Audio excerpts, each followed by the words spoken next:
Good morning, everyone. The City of Boston Zoning Board of Appeal hearing for August 26, 2025 is now in session.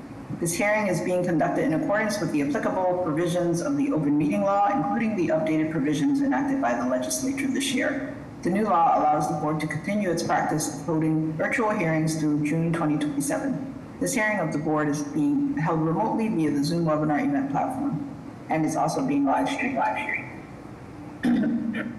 In order to ensure this hearing of the board is open to the public, members of the public may access this hearing through telephone and video conferencing. The information for connecting to this hearing is listed on today's agenda, which is posted on the public notices page of the city's website, boston.gov. Members of the public will enter the virtual hearing as attendees, which means you will not see yourself on the screen and you will be muted throughout unless administratively unmuted when asked to comment. Board members, applicants, and their attorneys or representatives will participate in the hearing as panelists, and they will appear alongside the presentation materials when speaking. Panelists are strongly encouraged to keep video on while presenting to the board. As with our in-person meetings, comments and support will be followed by comments in opposition. The order of the comments is as follows: elected officials, representatives of elected officials, and members of the public. The chair may limit the number of people called upon to offer comment and the time for commenting as time constraints require. For that reason, the board prefers to hear from members of the public who are most impacted by a project, that is, those individuals who live closest to the project. If you wish to comment on an appeal, please click the raise hand button along the bottom of your screen in the Zoom webinar platform. Click it again and your hand should go down. When the host sees your hand, you will receive a request to unmute yourself. Select yes and you should be able to talk. If you are connected to the hearing by telephone, please press *9 to raise and lower your hand. You must press *6 to unmute yourself after you receive the request from the host. Those called upon to comment will be asked to state their name and address first, and then can provide their comment. In the interest of time and to ensure that you have enough time to do so, please raise your hand as soon as Ms. Panato reads the address into the record. Do not raise your hand before the relevant address is called, or the meeting host will not know to call on you at the appropriate time. Okay, Ms. Wewell. Good morning, Madam Chair. Present. Good morning. Mr. Valencia. Good morning, Madam Chair. Present. Good morning. Ms. Turner. Good morning, Madam Chair. Present. Good morning. Mr. Langham. Good morning, Madam Chair. Present. Good morning. Ms. Panato. Good morning, Madam Chair. Present. And feel free to help in my inaugural clerk duties today. Well, thank you for stepping up. We appreciate it. With that, just a note that we are a 6-member board, and I will turn it over to Ms. Panato. All right, the first item on the agenda is approval of the minutes for August 12th. May I have a motion? Motion to approve the minutes as read. Second. Ms. Wewell. Yes. Mr. Valencia. Yes. Ms. Turner. Yes. Mr. Langham. Yes. Ms. Panato. Yes. Chair votes yes, the motion carries. Next item on the agenda is extensions. I read all of these, or do we call them up? We're going to read all the BOAs, and if no one has any questions, I will make a motion to grant the extensions as required. Okay. First, we have case BOA 1494349 with the address of 2 Dexter Row. Second, we have case BOA 1393487 with an address of 174 Norfolk Street. And we have case BOA 667111 with an address of 151 Liverpool Street. Any questions from the board? If not, may I have a motion to grant the extensions as requested? Motion to grant the extensions as requested. May I have a second? Second. Ms. Wewell. Yes. Mr. Valencia. Yes. Ms. Turner. Yes. Mr. Langham. Yes. Ms. Panato. Yes. Chair votes yes, the motion carries. Great, next we have recommendations from the zoning subcommittee. I will read those cases. The subcommittee hearing was on August 21st. We have case BOA 1706519 with the address of 1 to 3 Center Plaza. It was approved. Case BOA 1714041 with an address of 633 to 633A Tremont Street. It was approved. Next, we have case 1731934 with an address of 67 Appleton Street. It was approved. We have case BOA 1732098 with an address of 218 to 220 Old Colony Avenue. It was approved. Case BOA 1725220 with an address of 24 Edge Hill Street. It was approved. Case BOA 1720605 with an address of 13 Marmion Street. It was approved. And finally, case BOA 1684116 with an address of 51 Mosley Street. It was approved. Thank you. May I have a motion? Motion to approve all the recommendations. May I have a second? Second. Ms. Weedy-Well? Yes. Mr. Valencia? Yes. Ms. Turner? yes, Mr. Langham? Yes. Ms. Panado? Yes. Chair votes yes, the motion carries. All right, so before we start the 9:30 agenda, is anyone here requesting a deferral or withdrawal for the 9:30 agenda?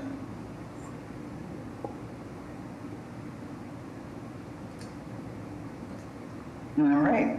Reminder, we're a 6-member board. All right. The first case is BOA 1717047 with an address of 132 Sycamore Street. There are companion cases BOA 1717051 with an address of 132R Sycamore Street. Case BOA 1717054 with an address of 134 Sycamore Street. And case BOA 1717056 with an address of 134R Sycamore Street. Is the applicant here? And name and address for the record. Good morning. Thank you, Ms. Panado. Attorney John Pulgini on behalf of these proposals at 132, 134 Sycamore Street. With me this morning is Antonio Ferrara, who is the owner of these vacant parcels. Thank you for the opportunity to present this morning. 132 and 134 Sycamore Street are located in a 2-family 5,000 zoning subdistrict. These lots have always been separately assessed in tax. Lot 132 is 6,234 square feet. Lot 134 is 6,079 square feet. The proposal before you is to build a single family on each of these vacant lots with a detached garage. As Mrs. Panado read out, you will see from the plans, ISD required 2 separate applications for the detached garages, 132R, 134R. Both houses are designed for family ownership, providing 4 bedrooms, 2.5 baths. As far as violations, we have a lot width and lot frontage, which in this case is the same violation. The lots on the street are primarily 40 feet wide. In the zoning, when the zoning change went through, it required a 50-foot frontage. That said, these lots are the same size or bigger than of the built lots on the street, and many of the similarly sized lots have 2- and 3-family homes on them. The only other violation is a side yard setback, and that setback is between these 2 houses that are being proposed. The setback proposed is 6 feet. However, the houses themselves will be separated by 12 feet. I feel the best indicator of the size of these homes is that we do not have an FAR violation for either property. Evidence that these single-family homes will be in context with the existing built environment. The proposals underwent a full community process with an abutters meeting, as well as a meeting with the Prospect Hill Civic Association, and we received very little feedback.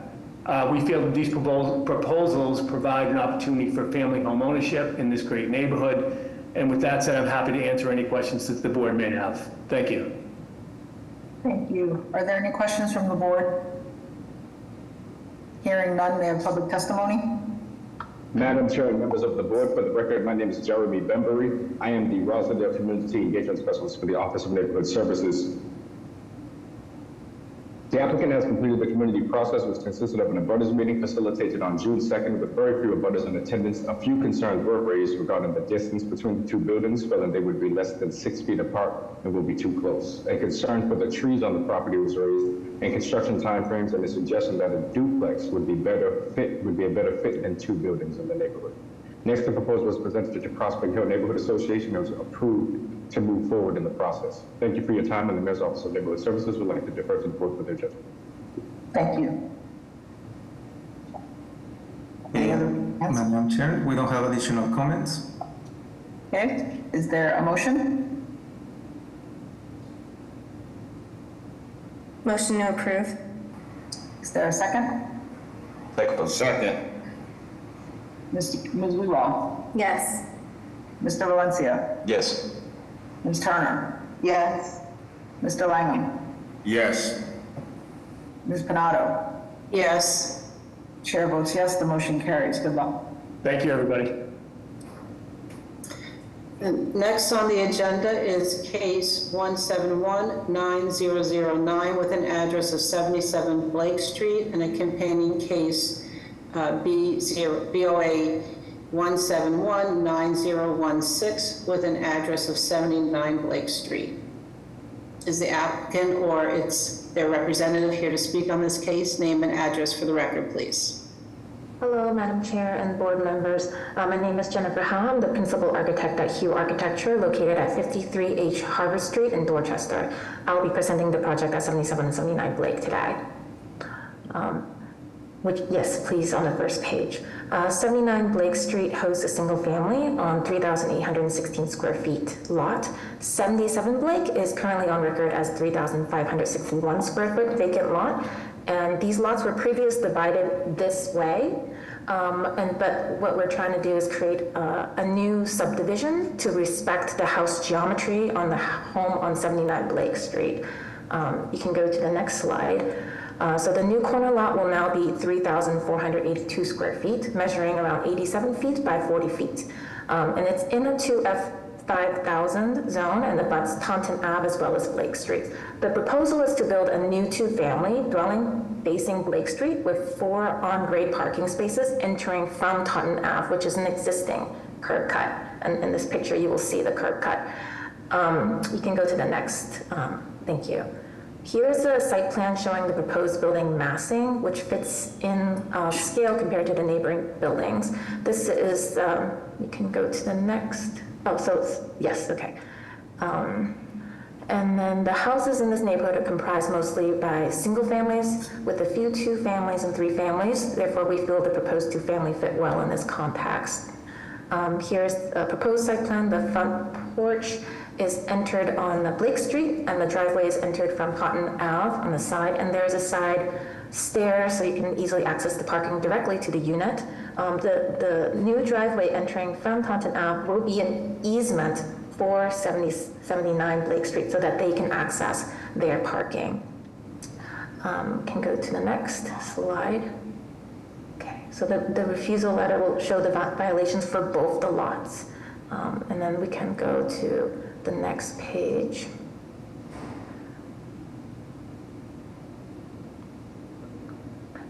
Here you will see that the first floor and the basement make up Unit 1. You enter from the porch, and then that's how you have 2 bedrooms and 2 bathrooms on the first floor with an open kitchen dining room. And in the basement, we have a family room and the game room and mechanical space. On the next page, you'll find the second floor and the attic make up Unit 2. And it's a similar layout. There's 2 bedrooms, 2 bathrooms, and then upstairs, you also have a family room and a guest room and a laundry space. Unit 2 is a bit smaller at 1,330 square feet, while Unit 1 is 1,680 square feet. Go to the next page. Yep. We designed a traditional gabled facade with dormers to resemble the neighboring 2.5-story dwellings on the street. We also designed front porches, front yard landscape, and large front windows and New England trim and shingle siding to offer a more attractive, desirable neighborhood appeal. And that's the end of the presentation. Thank you. Questions from the board? The planning department has cited front yard parking. Can you address that concern? That is a good question. I guess it's because the driveway is very close to Taunton Ave, and so it's considered a front yard since it is along the street. So you can see on the site plan maybe a little bit better. Yes, right there. So the lower right parking space that's against Taunton Avenue, that may be considered a front yard because it is a corner lot. Yeah, I think that with design review, they're going to recommend an increase in open space. Are you amenable to that? And perhaps you're going to lose a parking space in that process. Yes, I think that can be compromised. Thank you. Any other questions from the board? Yes, just to clarify, you have 6 parking spaces in total? For the two buildings, yes. And for the 2 buildings, how many units are in total? The 79 Blake Street is a single family, and then 77 Blake Street is a 2-family. There was a lot of discussion in our neighborhood meetings, abutters as well as a neighborhood association for more parking on our project, and because we offered parking on our project for 2 per unit in our side, that's how they had given us support for the project. Okay, I agree with Ms. Pinado about the parking configuration because the parking and the driveway are taking almost the entire open space that could be used by the residents. So also my recommendation will be to work with the planning department to reduce the parking and increase open space. No more questions, Madam Chair. Thank you. With that, may I have public testimony? Madam Chair and members of the board, for the record, my name is Jeremy Bembury. I am the Hyde Park Community Engagement Specialist for the Office of Neighborhood Services. The applicant has completed the community process, which consisted of an abutters meeting on May 21st, very lightly attended with a few concerns regarding the parking, driveway easement, past ownership, and a suggestion for a better fence around the property, as well as construction garbage disposal plans, with one abutter voicing support. Next, the proposal was presented to Roseberry Ruskindale Road Neighborhood Association on June 10th, where they voted to support the proposal. To date, our office has received 2 letters of support from the Civic Roseberry Ruskindale Road Neighborhood Association and City Councilor Everett J. Pepin's office, supporting the long-term members of the neighborhood investing in their community. Thank you for your time, and the Mayor's Office of Neighborhood Services would like to defer to the board for their judgment. Thank you. Madam Chair, there are no additional comments. With that, may I have a motion? Motion to approve with a proviso that plans are submitted to the planning department for design review. May I have a second? Second. Ms. Ruo. Yes, should we be more specific that the design review is for the parking? I think the buildings are fine. I just don't want it to be misinterpreted. Sure, with specificity towards the parking. Great, thank you. Yes. Okay. Mr. Valencia. Yes. Ms. Turner. Yes. Mr. Langham. Yes. Ms. Panado. Yes. Chair votes yes, the motion carries. Good luck. Thank you, board members and Madam Chair. Have a great day. Next, we have case BOA 172-1885 with an address of 494 to 496 Popular Street. Is the applicant available? Yes. Good morning, Madam Chair and members of the board. My name is Laura Moss, and I am the architect representing Jose Michael Rodriguez and his family, who have lived at 494/496 Poplar Street since 1977. The eldest son, Jose Michael, wishes to live in the same building as his aging mother, aunt, and her special needs daughter so that he may assist them in their continuing medical care. The existing 2-family house contains multiple existing non-conforming zoning conditions. It has an insufficient side yard setback, which is undersized by 4 feet, and an insufficient front yard setback, undersized by an average of 11 feet on both Poplar Street and Glencliff Road, as this is a corner lot. I would also like to note that the letter we received by ISD states that there is an insufficient rear yard setback, when in fact that this is in compliance, and it should note instead front yard instead of rear yard. The property's lot area is undersized by 860 square feet. Therefore, we are seeking relief from the open space requirement. The owners maintain a lovely flower garden, actually. This property is located in a single-family zone, 1F6000. So we are seeking relief from FAR and off-street parking, which are currently there are 2 spaces. I would also like to note that the majority of residential buildings along Poplar Street are multifamily ones, although they are in a 1F6000 zone. The proposed project, you want to scroll down actually to the last page, please? Thank you. The proposed project seeks to add an additional unit to the existing attic space of the house, turning the property into a 3-family building, which contains enough space for a 1-bedroom apartment. In order to maintain the necessary headroom in this attic apartment, we are proposing 2 dormers to the existing attic, which will not add any overall height to the building. This would add a complete 3rd story, which exceeds the allowable story height of 2.5 in its current zone. Therefore, we are also seeking relief from the allowable stories. With that, I'm happy to answer any questions from the board, and thank you for the opportunity to present today. Thanks so much. Questions from the board? Hearing none, may I have public testimony? Madam Chair and members of the board, for the record, my name is Jeremy Bembury. I am the Roslindale Community Engagement Specialist for the Office of Neighborhood Services. The applicant has completed the community process, which consisted of an abutters meeting facilitated on June 5th. With 1 abutter in attendance, no concerns were raised. Following the abutters meeting, the proposal was approved to move forward with no further community process. At this time, our office has not received any letters of opposition or support. Thank you for your time, and the Mayor's Office of Neighborhood Services would like to defer to the board for their judgment. Thank you. Madam Chair, there are no additional comments. Thank you. May I have a motion? Motion to approve. Is there a second? Ms. Wewell? Yes. Mr. Valencia? Yes. Ms. Turner? Yes. Mr. Langham? Yes. Ms. Panado? Yes. Chair votes yes, the motion carries. Good luck. Next, we have case BOA 1465030 with an address of 41 Leroy Street. Is the applicant or their representative here to speak on the case?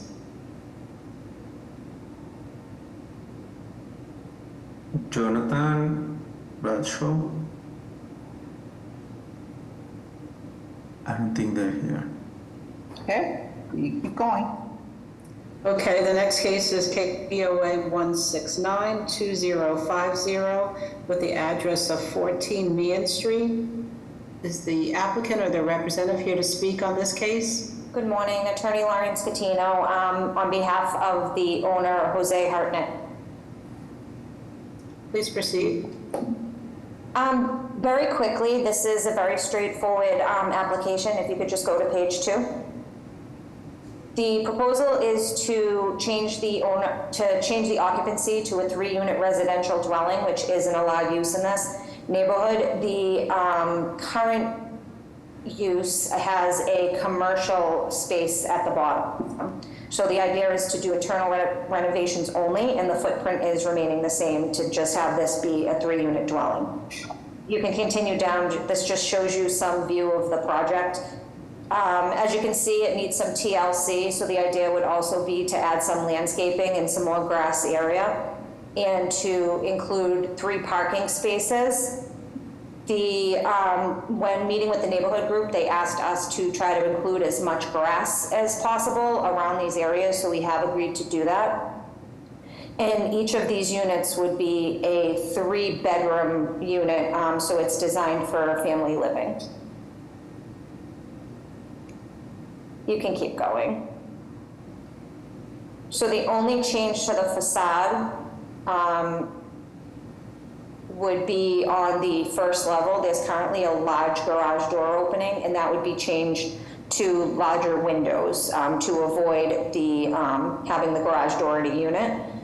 And we would be keeping the same curb cut that is already existing on the street to access the parking.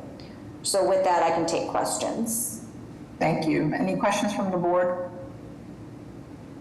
Hearing none, may I have public testimony?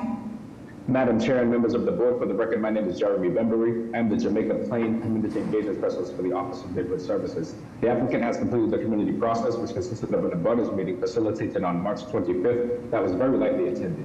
Of the 7 guests, 2 abutters voiced support, while others inquired about owner occupancy and the current and future status of basement work. Next, the proponent presented to both Stony Brook Neighborhood Association and Jamaica Plain Neighborhood Council on June 9th and June 18th, respectively. And both associations approved the proposal, with SNA, Stony Brook Neighborhood Association, in support.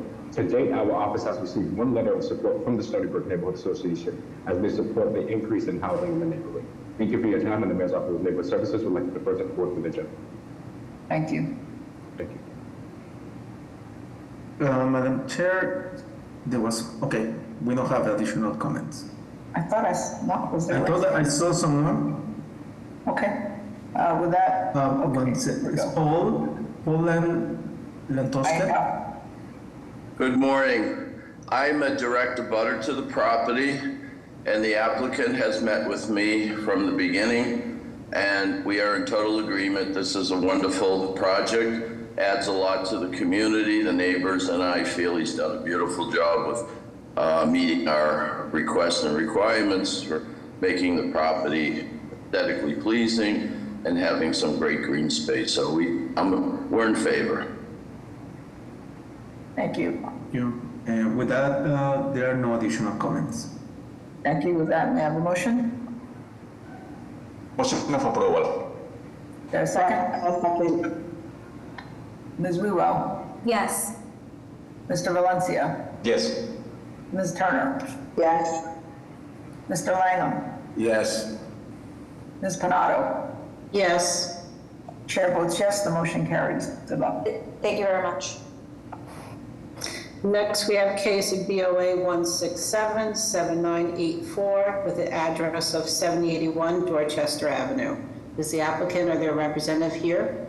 Yes, good morning, Attorney Zachary Wall for the applicant. Please proceed. Thank you, Madam Chair. Good morning. With me this morning is the project architect, David Freed, as well as Matthew Johansson from the applicant Fazio Enterprises.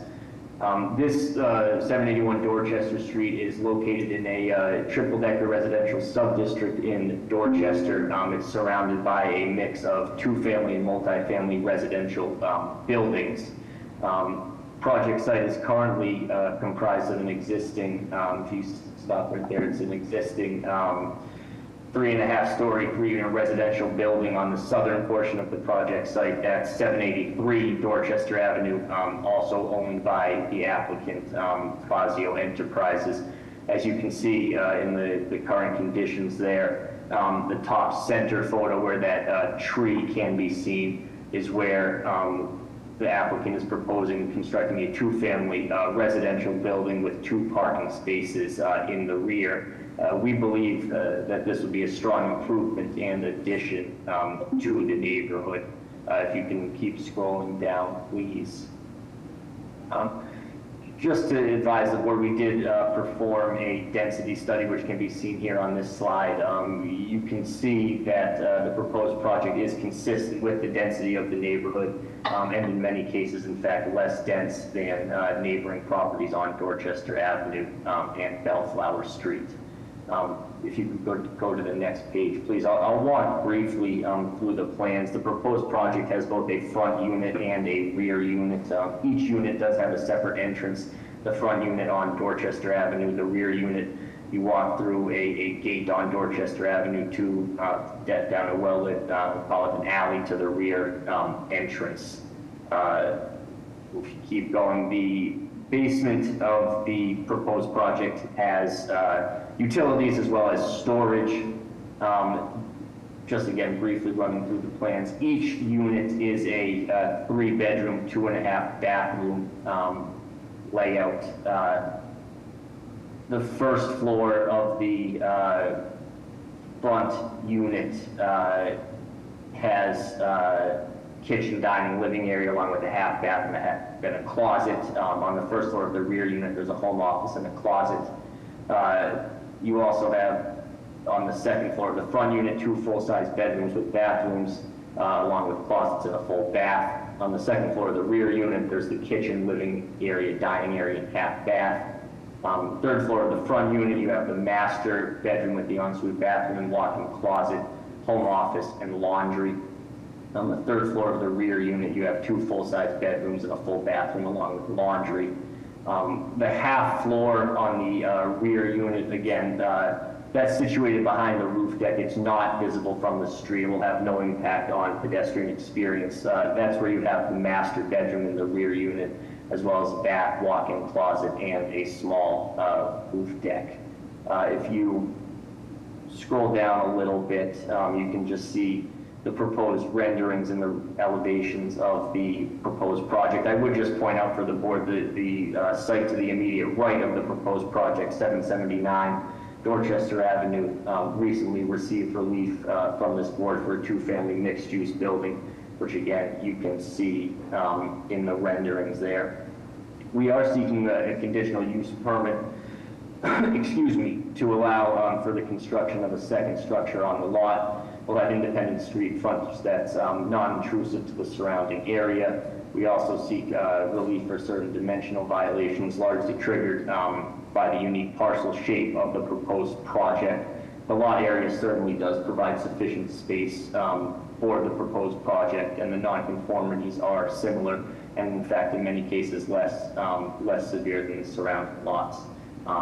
With board approval, we do think that this project will fit in nicely with the context of the neighborhood. Fazio Enterprises is a family-owned business that owns several properties in the neighborhood, including 2 properties immediately adjacent to the proposed project at 781 Dorchester Avenue. They have a strong commitment to the neighborhood, take a lot of pride in home ownership. This is not a project that they're going to flip. They're committed to the neighborhood and to being good owners for the long haul. We did go through the community process, received strong support from the McCormick Civic Association, District Councilor Fitzgerald, and the City Councilors at large. And with that, I will conclude my presentation and open up for any questions. Thank you. Are there questions from the board? Hearing none, may I have public testimony? Madam Chair and members of the board, for the record, my name is Jeremy Bembury. I am the Dorchester Community Engagement Specialist for the Office of Neighborhood Services. The applicant has completed the community process, which consisted of an abutters meeting facilitated on February 4th, where abutters voiced concerns regarding the usage of the property as rentals, for sale, or as an Airbnb, and a concern for the 4th floor being a party deck. Following the abutters meeting, no further community process was required and the proposal was approved to move forward. Thank you for your time, and the Mayor's Office of Neighborhood Services would like to defer to the board for your judgment. Thank you. Thank you. Hello, Madam Chair, members of the board, Liam Remus from Councilor Fitzgerald's office. Our office would like to go on record in support of this proposal. Thank you. Thank you. Madam Anthony Gilardi. Good morning, Madam Chair, members of the board. Anthony Girardi from City Councilor Aaron Murphy's office. The council would like to go on record in support of this application. Thank you. Thank you. And we have Indus Johnson. Good morning, Madam Chair, members of the board. My name is Indus Johnson, Director of Constituent Services from Councilor at Large Henry Santana's office, and we would like to go on record in support. Thank you very much. We don't have additional comments. Okay, with that, may I have a motion? Motion to approve. A second? Second. Ms. Wewald? Yes. Mr. Valencia? Yes. Ms. Turner? Yes. Mr. Lionel? Yes. Ms. Panado? Yes. Chair votes yes, the motion carries. Good luck. Thank you, Madam Chair. Next, we have case BOA 1724519 with the address of 275 Gold Street. Is the applicant or the representative here to speak? Yes, good morning, Madam Chair, members of the board, Attorney Nick Zazula, McDermott, Quilty, Miller, and Hanley. Here on behalf as Zoning and Permitting Counsel for Kyle Parsons and 275 Gold LLC. If Madam Ambassador, if you could just zoom in on the top left of this screen.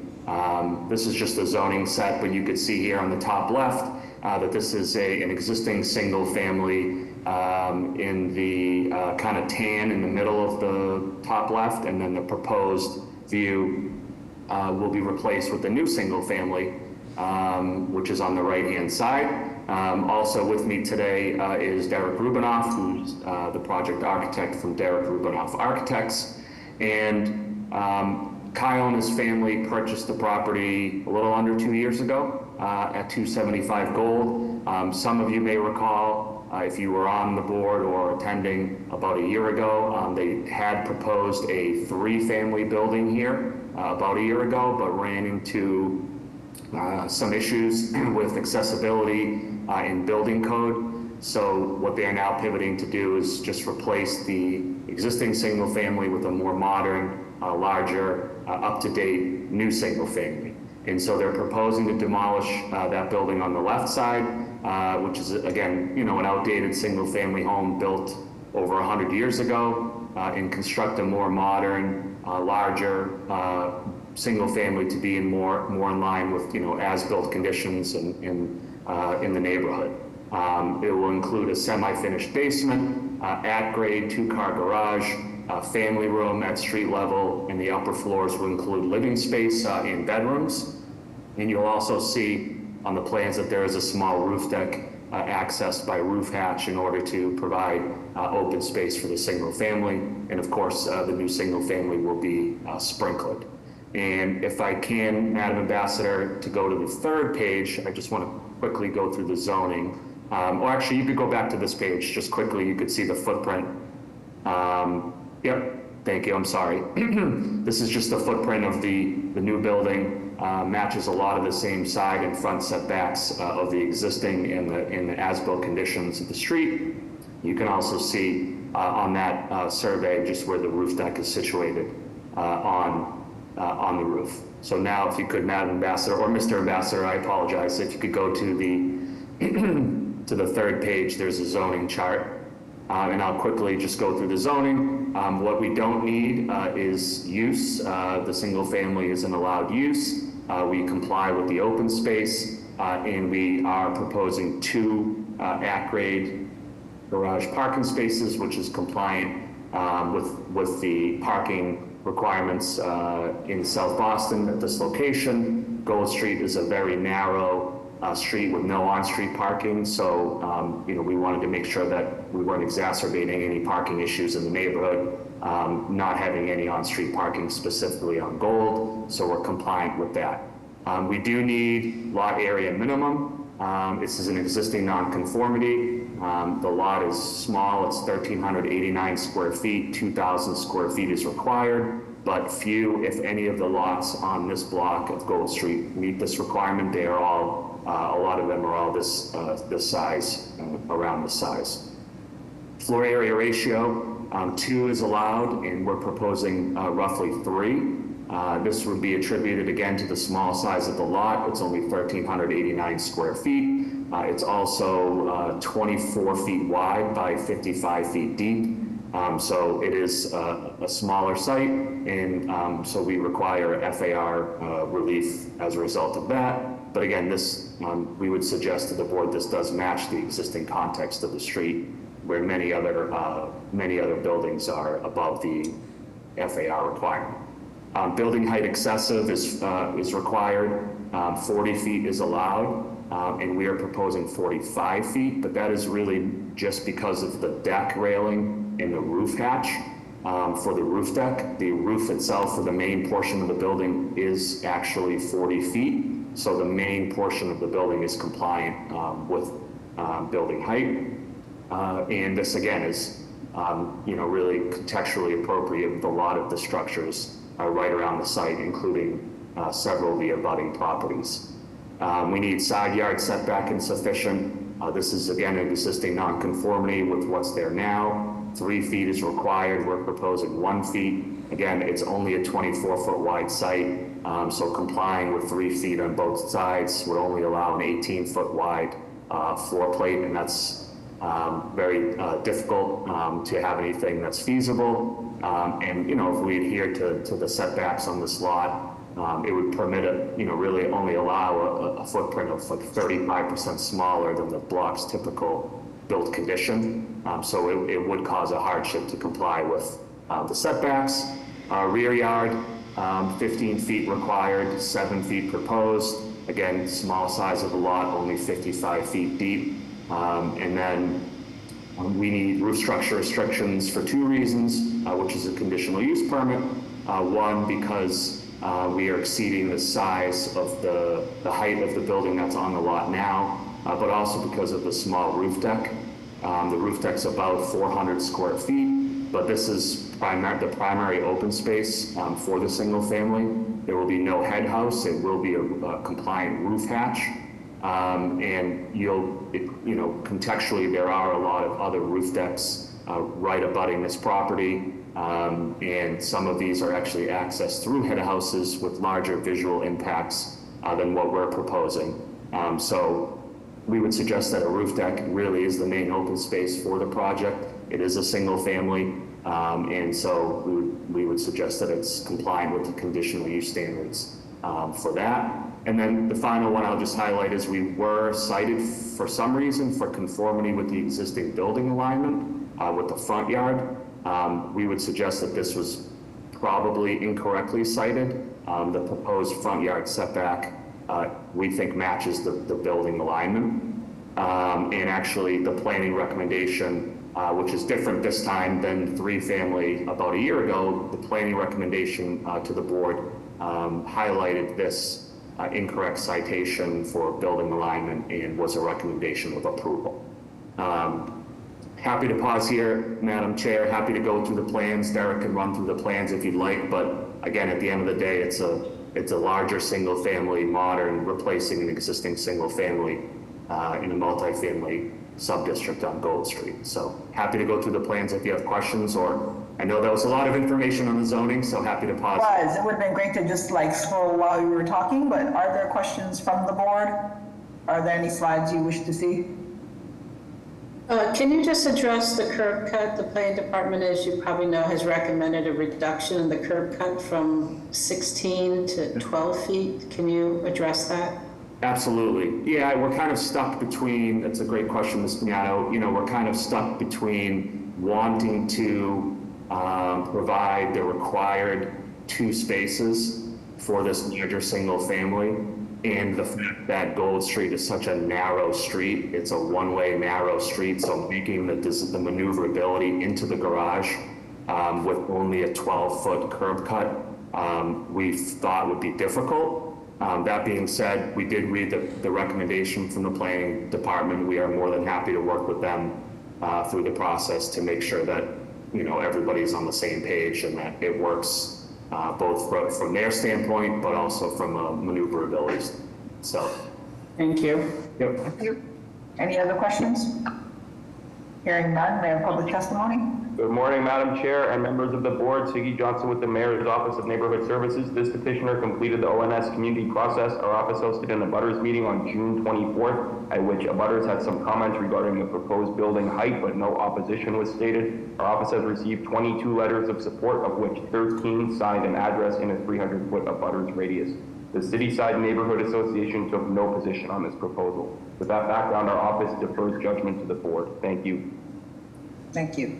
Good morning, Madam Chairs and members of the board. Laura here from Consul Flynn's office.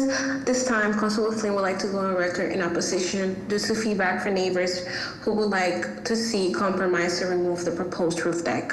Consul Flynn also has a long-standing policy against roof decks in residential areas of the neighborhood.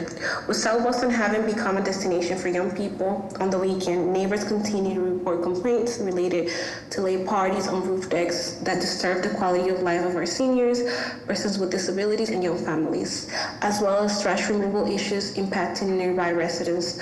Roof decks have no impact on solving our housing crisis, and proponents are free to build as of right instead of seeking relief from the zoning code. The opinion of existing tax-paying residents on quality of life issues should be respected and taken seriously.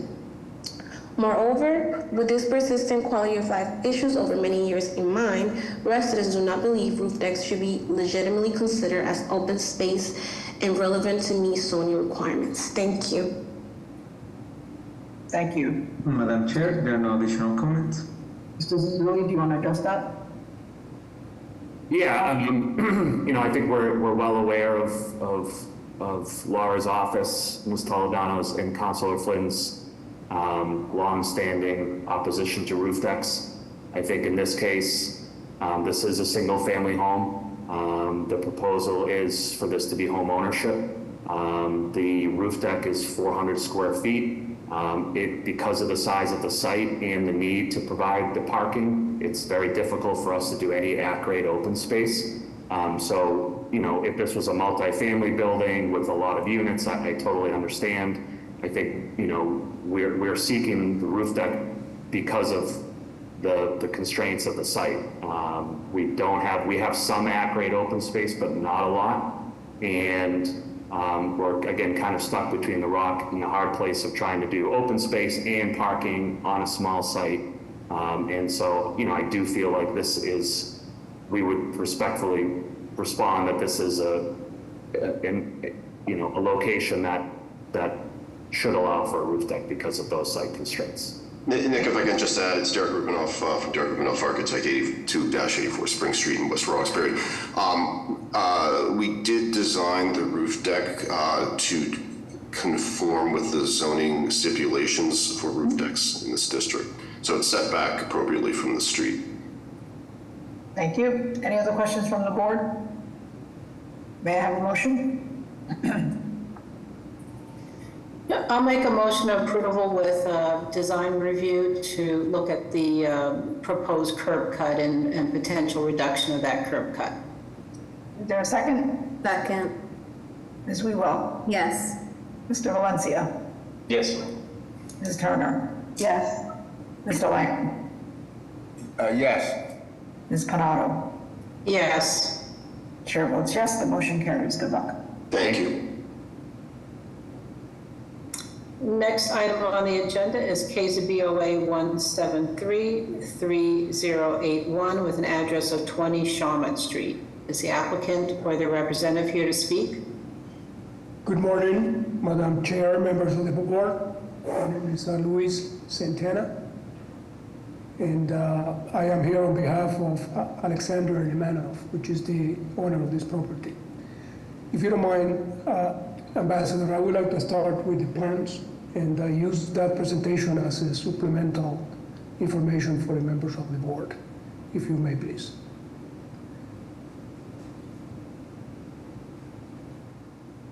So basically we are looking for a variance and conditional use permit from the GCOT. We have obtained approval from the Boston Water and Sewer on the infiltration system. We have a letter of no harm, and we also presented this to the Boston Water Trust, which is in agreement with our project. This is a small addition in the rear, and you will get a better picture of the proposal once you see the pictures after the plans presentation. Essentially, this is an unusual row house because it does extend all the way to the rear lot line. So there is a small yard or courtyard, if you wish, which is enclosed by a brick wall about 6 feet in height. And that space is about roughly 15 feet by just under 6 feet. And you can see that from the existing condition plans. So that area on the top rear is the area where we are proposing to infill that. It will be a basement and first story. In addition to that, we will be adding some roof decks. The other violation is the floor area ratio, which will be exceeded by about 10%. The existing gross floor area is in excess of what the code requires for that area. And the other violation is the rear yard, which is currently basically non-existent. So that addition will trigger that. The extension of the row house into the rear yard, which is a provision in the Bay Village neighborhood, will also be triggered because the proposed addition will be in excess of 50 square feet. Basic variances, and that's the proposal. Now, if you go to the plans, I want to give you some context because it's very hard from the plans to get to assess the conditions.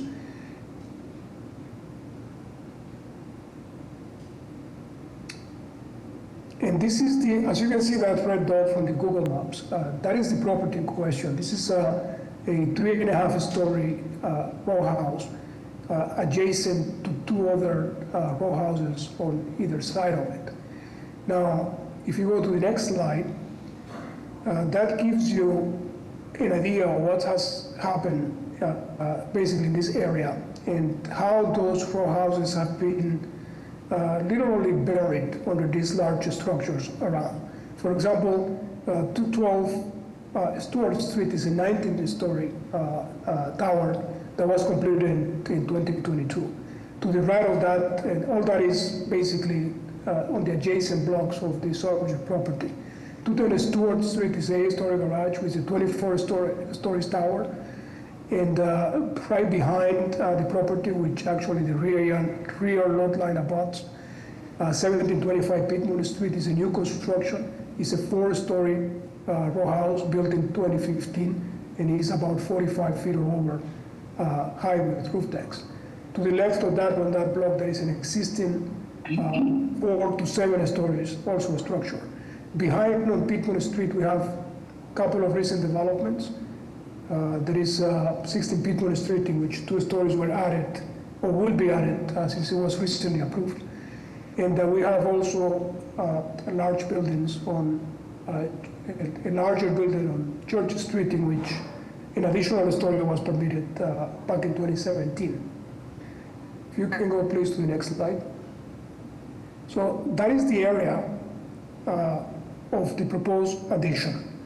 As you can see, there is enclosed by walls, and our addition will basically include the basement and the first story. So that first story will be at the level of that window on the left-hand side, the open window. There is a common alley to the right between that 4-story building, I believe it's 67 Church Street, which has 2 stories were added. It's a relatively large building.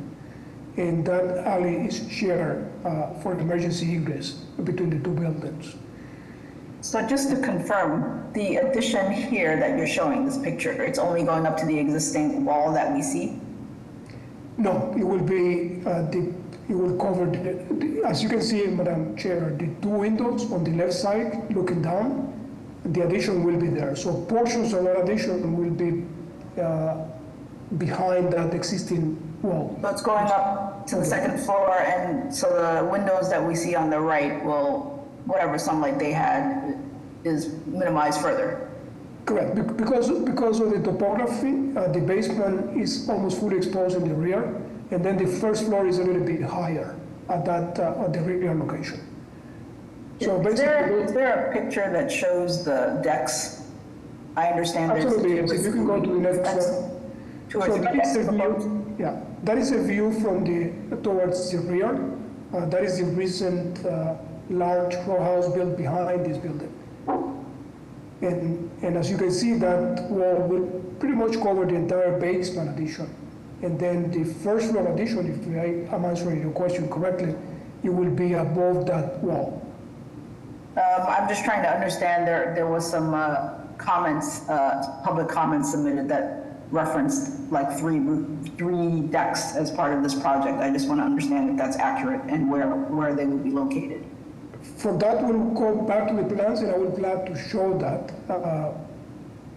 If you just, for the sake of time, we can go to that then.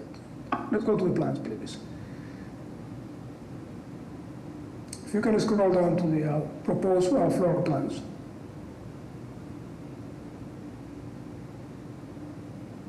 That's existing. So these are the proposed plan. Basically, on the 2nd floor, on top of the proposed addition, there will be a roof deck. You can see there to the right, rear, right. And there will be a small deck on the 3rd floor that will be on top of that 2nd floor deck, but it's significantly smaller from the bedroom. And then finally, there is a roof deck that currently exists on top of the 2nd floor. And we'll have direct access from that attic or half-story section of the building. If you go to the next slide, I can show you the rest of the elevations, and you will be able to see that. So here you have the decks. That's a view from Church Street, 6769 Church Street, and you have actually, you can visualize the 3 decks on that proposed right side elevation.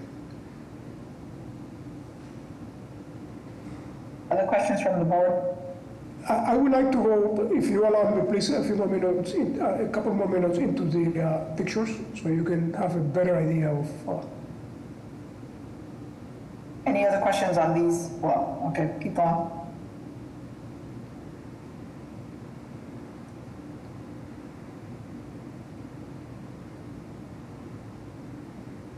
Now, that is a picture of the alley between the 2 properties, which is partially shared between the 2. And if you scroll down one more, this is another view of that area where the infill is going to take place. And to the right-hand side, you can see an existing deck, which is the one that we are planning to rebuild on that 3rd floor. So 2 of those decks are existing, just for the information and context. Next slide, please. This is the view from the 2nd floor roof deck to the adjacent building on Church Street. Next, please. And that is a view from the rear property line of the subject property to that connecting balconies of the new row house behind. And then existing connecting balconies. You can just go through those pictures. That is another view of the rear. And that is a view of 22 Shamut, which is the adjacent building. Is shorter than our building. And there are interior pictures in which I just want to show them to you, and you can scroll quickly to them to show the existing condition. You have corridors that are 20 inches wide. You have staircases that are less than 24 inches wide. Okay. The building is so narrow at 20 feet plus the party walls that the spaces inside are extremely non-functional. So that's one of the reasons for this development. And finally, and I will not take more of your time, the last slide showing an in-depth study, shadow study, which was one of the concerns of the neighborhood, in which is demonstrated that the light impact on this addition will be almost non-existent. And the result, and actually that is not taking in consideration only our proposed project, not taking in consideration the extremely large buildings that are present in the area. And obviously I don't want to get into that, it's an extensive study for shadows, but the conclusion and the comparative analysis included in there shows that the effect on shadows is practically non-existent. And with that, I'll be happy to take additional questions. Thank you. Other questions from the board? Hearing none, may I have public testimony? Hello, Madam Chair, members of the board. My name is Eva Jones, representing the Mayor's Office of Neighborhood Services. Regarding 20 Shawmut, our office defers to the board's judgment on this matter. A community process was conducted, including an abutters meeting held on 5/12/25, which was attended by several community members. The feedback from this meeting was significant opposition due to the noise level of the construction and the disruption to the neighborhood, as well as the local small businesses, one of them being a therapy and counseling business in which this owner expressed significant concern about the noise and disruption to her business. Constituents also expressed the ongoing effect that construction is having on their neighborhood, including trash like rusty nails and other dangerous materials that expose the residents to possible dangerous accidents, and the emotional stress of the constant construction in the neighborhood, as well as the cohesion with the neighborhood of this proposal. Additionally, we received 4 letters expressing opposition to the proposal, citing many of the concerns also expressed in the abutters meeting. The proposal was reviewed by the Bay Village Neighborhood Association, and they expressed opposition for this proposal. They also submitted a letter in opposition, citing the significant community opposition, the failure to meet variance criteria, excessive FAR, and the rear expansion, the lack of adequate hardship, and the negative impact or the negative precedent this sets for the neighborhood as the reasons that they have submitted the letter in opposition. At this time, the Mayor's Office of Neighborhood Services defers to the board's judgment on this matter. Thank you, everyone, for your time and consideration. Thank you. Councilor Flynn would like to go on record in opposition due to feedback from both neighbors and the Bay Village Neighborhood Association. He sent an opposition letter to the board as well. Neighbors expressed concerns about this project seeking zoning relief and not being in line with the character of the community. Moreover, residents highlighted that the development at this site will undoubtedly exacerbate the existing quality of life issues that they have endured with several nearby projects in the recent years, such as the jackhammers at 7 a.m. every day, rodent and pest control issues, water damage to nearby homes, persistent dust, negating outdoor activities, construction, debris on sidewalks. Lastly, residents noted public safety, drug activity, needles, and mental and behavioral health issues from the presence of the nearby scaffolding. Council Flynn respectfully requests that the board takes the concerns of the neighbors and civic groups seriously. Thank you. Thank you. Thank you. Next, we have Anthony Gilardi. Morning again, Madam Chair, members of the board. For the record, Anthony Gilardi from City Council Aaron Murphy's office. The council would like to go on record in opposition to this project. Thank you. And we have Sarah Shirley. Hi. Good morning, council members, or board members. I am at 54 Piedmont Street in Boston, just around the corner from this project, and I'm speaking on behalf of the Bay Village Neighborhood Association as the long-term co-chair of planning for that organization. The Bay Village Neighborhood Association runs its own independent process to review planning projects of this nature. We had an extremely robust process on this proposal, including numerous subcommittee meetings, numerous executive committee meetings. The opposition from the residents was strong and it was uniform, and the vote of the executive committee was to oppose this project. The concerns of the neighborhood are outlined in our letter, and I won't repeat all of them, but this is a project that is in an area where FAR is 2.0. The building is currently already exceeds FAR at 3.5, and they are looking to nearly double the allowed FAR to 3.9. They meet none of the criteria for exceeding zoning and getting a variance. This is not a unique lot. There is no hardship to develop it, and there is no inability to make a reasonable use of the project.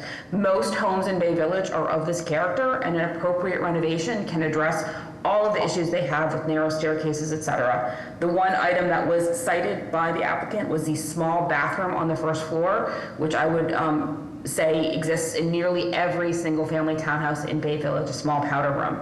There simply is no meeting of the criteria for a variance here, and there's going to be litigation if it is granted, because there is absolutely no way that they satisfy the criteria for a variance. We would ask that the board reject this proposal. Thank you. Yeah. No additional comments, Madam Chair. Yes, the applicant like to briefly respond? Yes, thank you, Madam Chair. With respect to the variances, so the bathroom was not the only criteria, and the FAR is not being doubled. We are adding 386 square feet to the property. I just want to clarify that.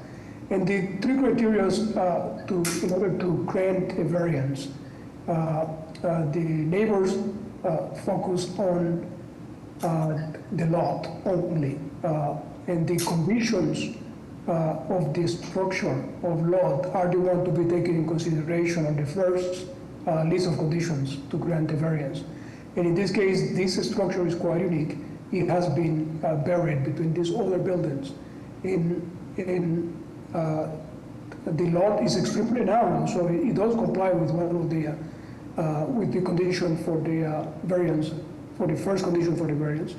And finally, in terms of the impact of this addition is an improvement, because instead of negating the owner open space, we are actually creating additional open space. That area as it exists is not usable, it's damp, it's dark, and it's wet. And by adding those roof decks and that addition, it will bring light and open space to the area. And it will definitely be a hardship if that interior conditions are not improved by means of this addition. So I think that there are ample basis within the conditions for the variance for this to be granted by the board. Thank you. Thank you. Any other questions from the board? Hearing none, is there a motion? Hello, my name is Alexander. Are you providing public comment, or are you who are you? No, I am the owner of 20 Shalmers. Can I add something to the presentation or? Briefly, yes. Yeah. So I'm just to let you know, I'm planning on living at this property. Initially, I intended to move to 48 Fayette property that I also own. But because I can't extend it to accommodate my large family due to opposition from Bayview, which is a deviation, I'm planning to move to 20 Charlotte. So right now it's like an existing house. It's narrow and not probably comfortable to live there. Thank you. Thank you. With that, may I have a motion? Do we need to deal separately with the G-cod? Just a question. We can if your motions may deviate. And by the way, I will say that Mr. Simonelli is away, but did, has the no harm letter, et cetera. So. Okay, that's all I was asking. Yeah, sorry, yes. And Landmarks has the, Landmarks also has to review this, right? Yeah. According to the BPD recommendation, yes. Yeah. Okay, is there a motion? Madam Chair, I will put forward a motion of approval with the proviso that plans are submitted to Landmarks Commission. And, I'm just noting, the massing is consistent with the area. The lot size is pretty small at 850 square feet. So that's going to exacerbate a lot of these existing conditions and maybe make them appear to be higher than, what's contextual. So I am in support of this. Is there a second? Second. Ms. Wewell? Yes. Mr. Valencia? Yes. Ms. Turner? No. Mr. Langham? No. Ms. Panado? Yes. The chair votes no, the motion does not carry. Is there another motion? I'd like to put forward a motion of denial without prejudice, simply because I'm concerned about the neighbors, like the community process. I'd like to see a better community process. Is there a second? Second. Ms. Wewell? Yes. Mr. Valencia? Yes. Ms. Turner? Yes. Mr. Langham? Yes. Ms. Panado? Yes. Chair votes yes, the motion carries. Thank you. All right. And next we have BOA case 171-8844. So case 171-8844 with an address of 7 Wellington Street, and a companion case BOA 173-1601 with an address of 7 Wellington Street. Is the applicant or their representative here to speak? Yes, good morning, Madam Chair, members of the board. Mark Lacasse, Lacasse Law, 75 Arlington Street in Boston, attorney for the property owner. This is a application to change the occupancy from existing single-family use to a two-family use with a full gut renovation, installation of a groundwater recharge system, addition of 1 rear deck, and a new roof deck with access through a hatch. There's also a proposal that's not subject to zoning, but nevertheless important and will be reviewed by the Landmarks Commission, which is to restore the front stairway to the original historic condition up to the parlor level.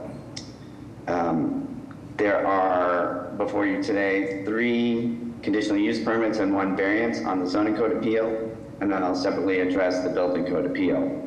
First is applicability of the groundwater conservation overlay district under Article 32. And we have received from the Boston Water and Sewer Commission the Article 32 compliance letter, and also have submitted the no harm letter from the engineer, both of which have been reviewed by the Boston Groundwater Trust, which has indicated its agreement with those conclusions.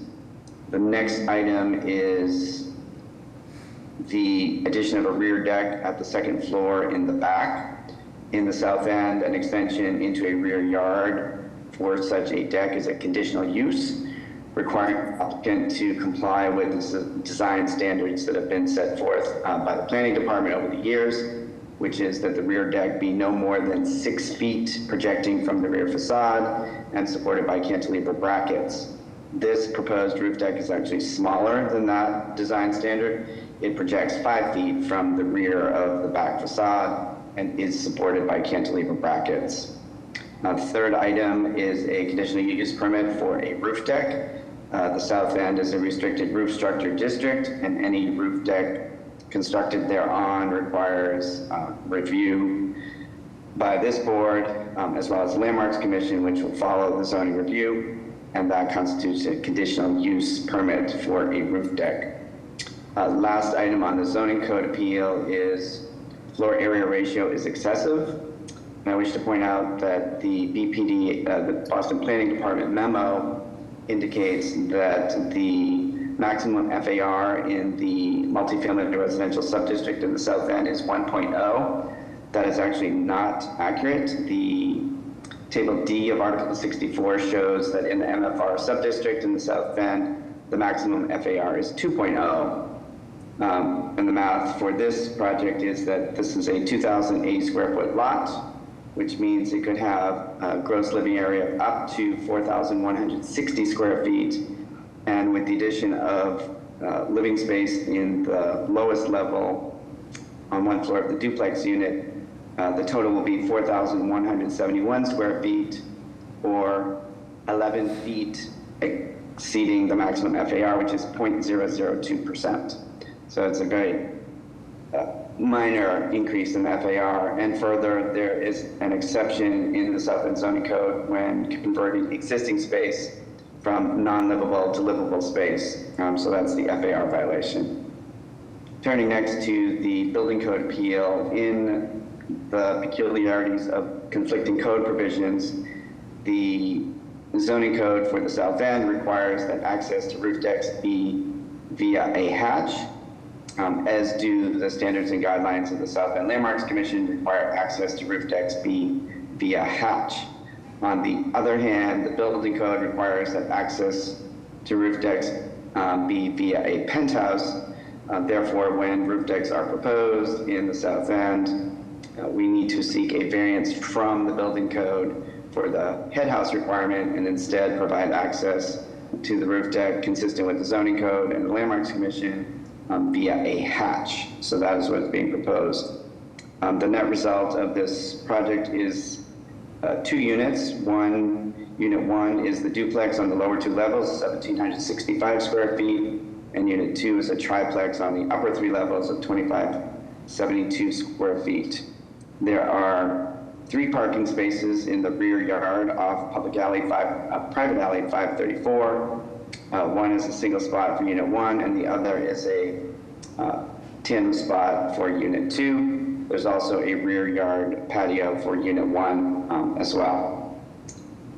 We conducted a community review process and had support from the Claremont Park Neighborhood Association, and I will leave it at that and be happy to take any questions from the board. Thank you. Are there questions from the board? Hearing none, may I have public testimony? Hi, Madam Chair, members of the board. My name is Eva Jones, representing the Mayor's Office of Neighborhood Services. Regarding 7 Wellington, our office defers to the board's judgment on this matter. A community process was conducted, including an abutters meeting held on 6/10/25, which was well attended by several community members. The feedback from this meeting was concerns about the deck expansion with the impact to the shared back alley area, while one abutter did also express that they had no problem with the proposal and especially like that they are restoring the front stoop of the property to historical standards. The proposal was also reviewed by the Claremont Neighborhood Association at 2 of their meetings, one that was held on 5/15/25, and they expressed support because the proposal aligns with the neighborhood, citing the restoration of the stoop. CNA has also provided a formal letter of support submitted to the board. At this time, the Mayor's Office of Neighborhood Services defers to the board's judgment on this matter. Thank you everyone for your time and consideration. Next, we have Dawn Chicone. Yes, thank you. Actually, it's Charles Redmond, 3 Wellington Street, 2 doors down. May I express my concern for the rear deck for not only for the views and light that it blocks, but also as a precedent that it would set. We do not have one here at 3 Wellington. I would not want one at 7, leading to the same sort of arguments that we heard earlier. Hey, everybody else in the block is doing it. Thank you. We don't have additional comments. Okay, Mr. Lacasse, do you want to briefly respond to that? Yes, just again, as stated in my presentation, an extension into the rear yard in the form of a deck in the south end is a conditional use, not a variance. And there are literally probably 10,000 such rear decks in the south end. So there's certainly precedent has already been set in the form of incorporating into the code a conditional use requirement for rear decks, not a prohibition. Any other questions from the board? Hearing none, is there a motion?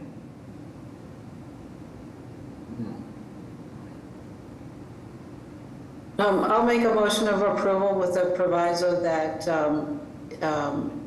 it be submitted to Landmarks Commission. Is there a Reviewed by second? Landmarks. Thank you. Ms. Rubal? Yes. Mr. Valencia? Yes. Ms. Turner? Ms. Turner? Sorry, yes. Mr. Langham? Yes. Ms. Panado? Yes. Chair votes yes, the motion carries. Thank you kindly. Should we try to go back to? Yes. Case BOA, going back to case BOA 1465030 with an address of 4 Leroy Street.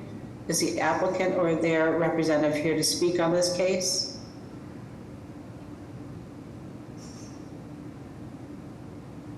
Going once, going twice. Is there a motion?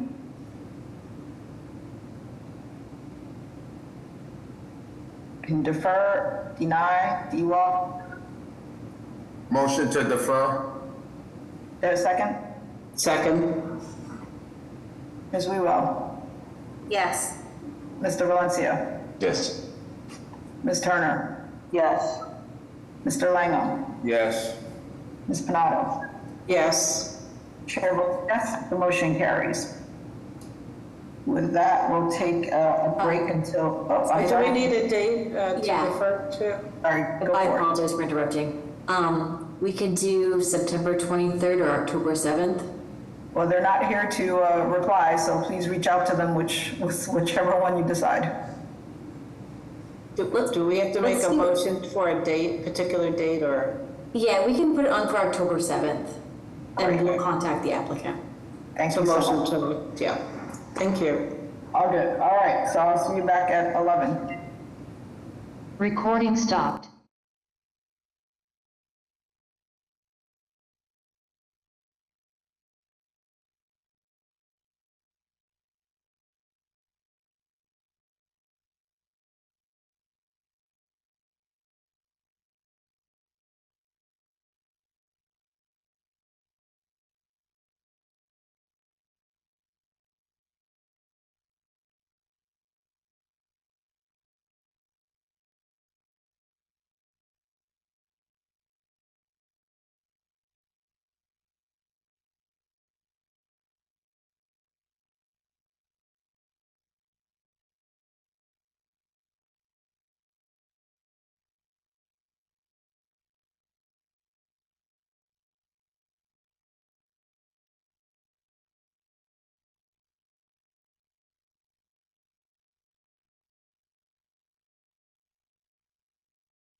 Present. Mr. Valencia. Present. Ms. Turner. Present. Mr. Langham. Present. Ms. Panado. Present. Quick reminder, we are a 6-member board. Ms. Panado? Before we start, is there anyone here requesting a deferral or withdrawal for the 11 a.m. agenda? Hello, Madam Chair, members of the board. This is Mike Ross, and I am asking for a deferral for 6 Almont Street, please. Okay, let me read it to the record. It's case BOA 1748759 with the address of 6 Almont Street.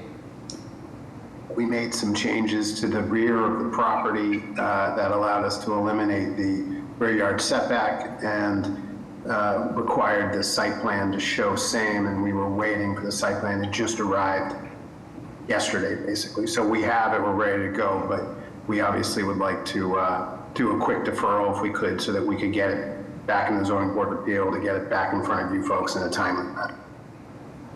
Caroline? Do you have any dates?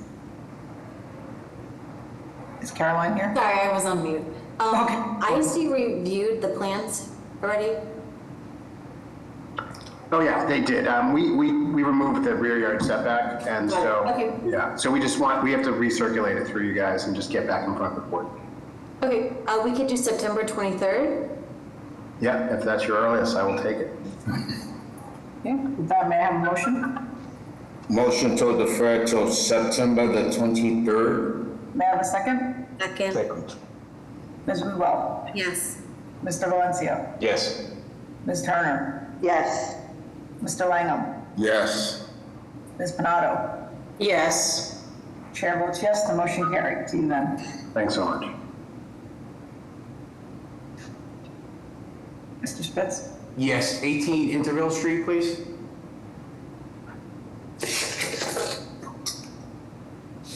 Yes, case BOA 1707353 with an address of 18 Intervale Street. Madam Chair, members of the board, Attorney Ryan Spitz with Adams and Moranci, business activist of 168 8th Street, first floor, South Boston. We are here today seeking an administrative deferral. Okay, what date are you looking? How far out are you looking? If the 23rd is available, we'll take the 23rd as well. We could do the 23rd. Perfect, great. With that, may I have a motion? Motion to defer to the 23rd. Is there a second? Second. Ms. Ruel? Yes. Mr. Valencia? Yes. Ms. Turner? Yes. Mr. Langham? Yes. Ms. Panado? Yes. Chair votes yes, the motion carries. See you then. Thank you. All right, we will go back to the 11 a.m. agenda and case BOA 1698820 with an address of 74 to 76 Rose Street. Is the applicant or their representative here to speak?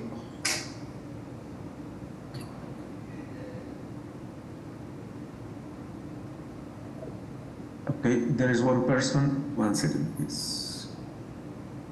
Jill, I just sent you the invitation.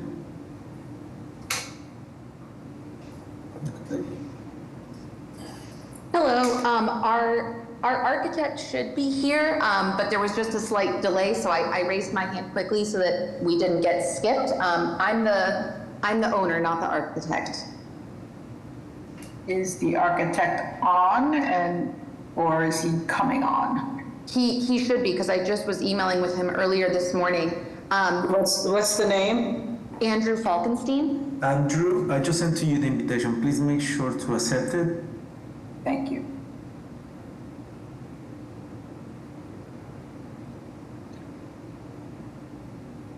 I can give a non-architect summary quickly if that is helpful. Does everyone hear me now? Oh, there he is. There he is. So I'm sorry, I didn't have, yeah, sorry. Yes, this is Andrew Falkenstein, architect, applicant for 7476 Rose Street. Okay, please proceed. And we are here for relief only on one matter, and that is side yard setback. And what we are asking relief for is not any increase in the existing side yard setback, but really the extension of an existing non-conforming use, because we are not changing the footprint at all. We are simply raising the roof 3 feet with dormers. We're only raising the roof for 11 linear feet. The walls remain the same, and we're raising the dormers 3 feet higher than they were previously. So that enacted the side yard relief, and we would ask at this time that that relief be granted. Thank you. Are there questions from the board? Hearing none, may I have public testimony? Madam Chair, members of the board, for the record, my name is Jeremy Bembury. I am the Roslindale Community Engagement Specialist for the Office of Neighborhood Services. The applicant has completed the community process, which consisted of an abutters meeting facilitated on June 12th, very lightly attended, where abutters made inquiries that were addressed during the meeting, and one abutter voiced support for the proposal. Following the abutters meeting, no further community process was required, and the proposal was approved to move forward. Thank you for your time, and the Mayor's Office of Neighborhood Services would like to defer to the board for their judgment. Thank you. Any other raised hands? We don't have additional comments. With that, may I have a motion? Motion of approval with the proviso that plans should be submitted to the planning department for design review. There a second? We don't need it. You don't need it? Okay. Okay. Would you like to revise to approval? Approval. Is there a second? Second. Ms. Wiwo? Yes. Mr. Valencia? Yes. Ms. Turner? Yes. Mr. Langham? Yes. Ms. Panado? Yes. Chair votes yes, the motion is good luck. Thank you very much. Thank you. Thank you. Next, we have case BOA 1657736 with the address of 3 to 11 Bowden Street. Is the applicant or their representative here to speak?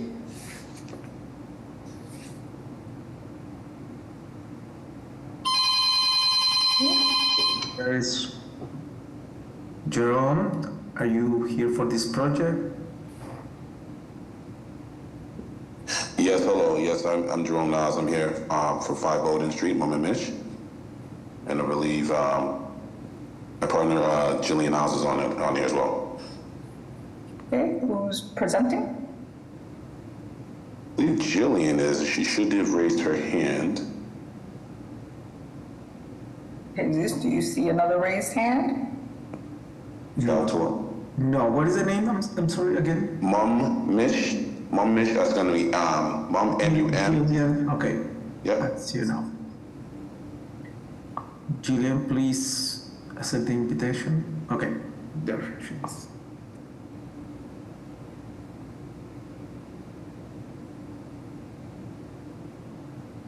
Please proceed. Jillian, please, I sent to you an invitation. Maybe a little tech savvy.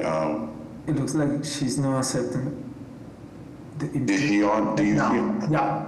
Okay, now she should be in the public list. No?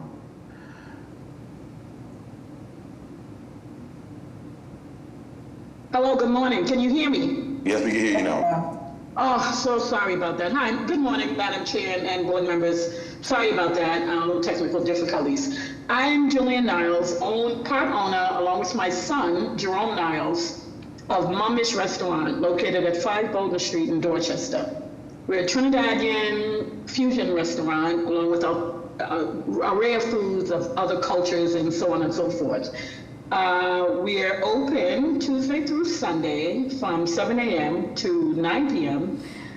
We serve breakfast, lunch and dinner, and we are solely a takeout restaurant only. We opened on July 5th of 2025, And yeah, so we're looking to bring a lot of Trinidadian and various cultures to the neighborhood and surrounding areas.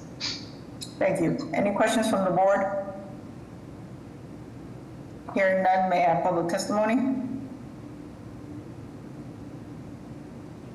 Madam Chair and members of the board, for the record, my name is Jeremy Bembury. I am the Dorchester Community Engagement Specialist for the Office of Neighborhood Services. The applicant has completed the community process, which consisted of an abutters meeting which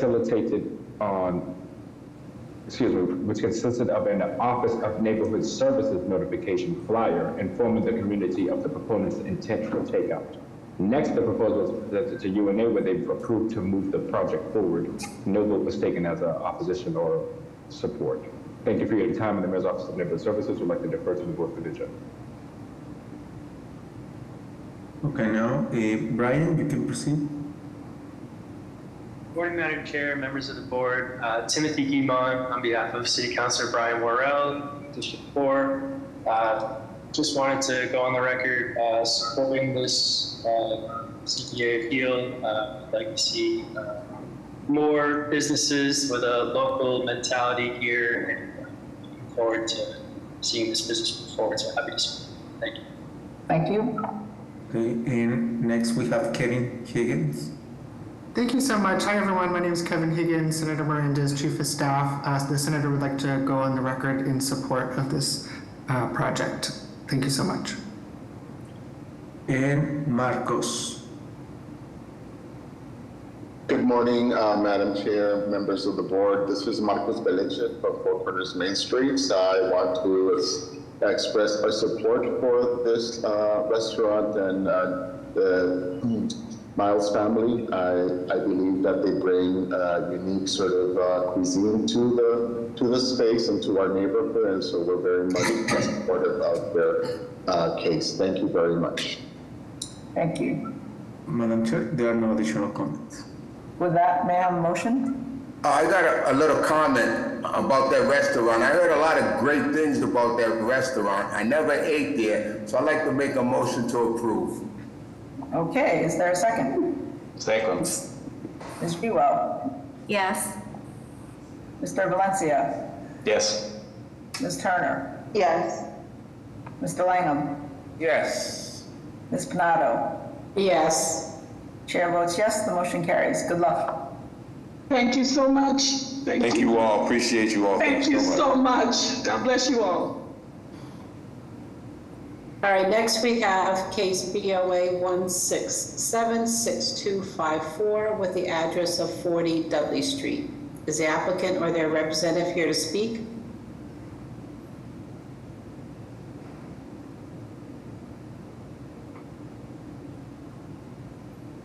Eric Zackerson on? Sorry, I think there is one person here. Cindy. Okay, Eric says yes. Eric Zackerson is on. Jesus, if you can. Yeah, one.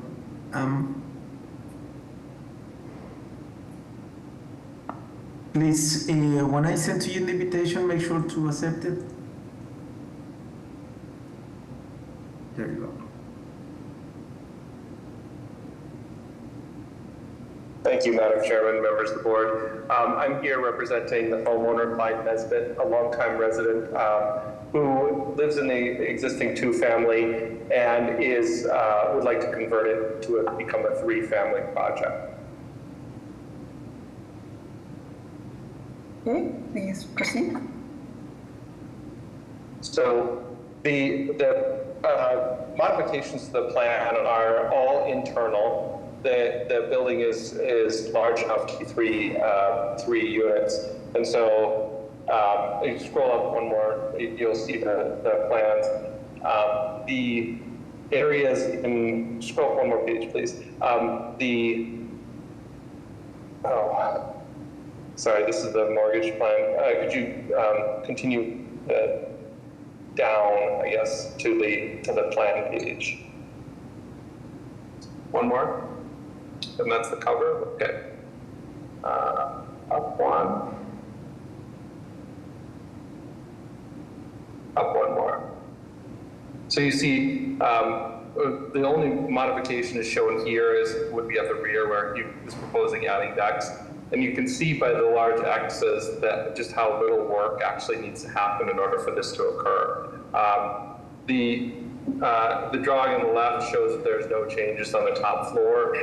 The reality is he's able to kind of segment off a portion of the front unit by adding a bathroom and adding a few demising walls on the second floor. So it's a very minor interior change, but it does change the building's occupancy from being a 2-family to a 3-family, and in that way be able to continue to stay and living in the building in one of the units instead of having a very large unit. His unit would become 2. Okay. Are there questions from the board? Hearing none, may I call the testimony? Madam Chair and members of the board, for the record, my name is Jeremy Bembury. I'm the Roxbury Community Engagement Specialist for the Office of Neighborhood Services. The applicant has completed the community process, which consisted of an abutters meeting facilitated on May 12th, where abutters voiced overwhelming support for the proposal. Next, the proposal was presented to Highland Park Neighborhood Coalition on July 8th, where they voted in support of the proposal.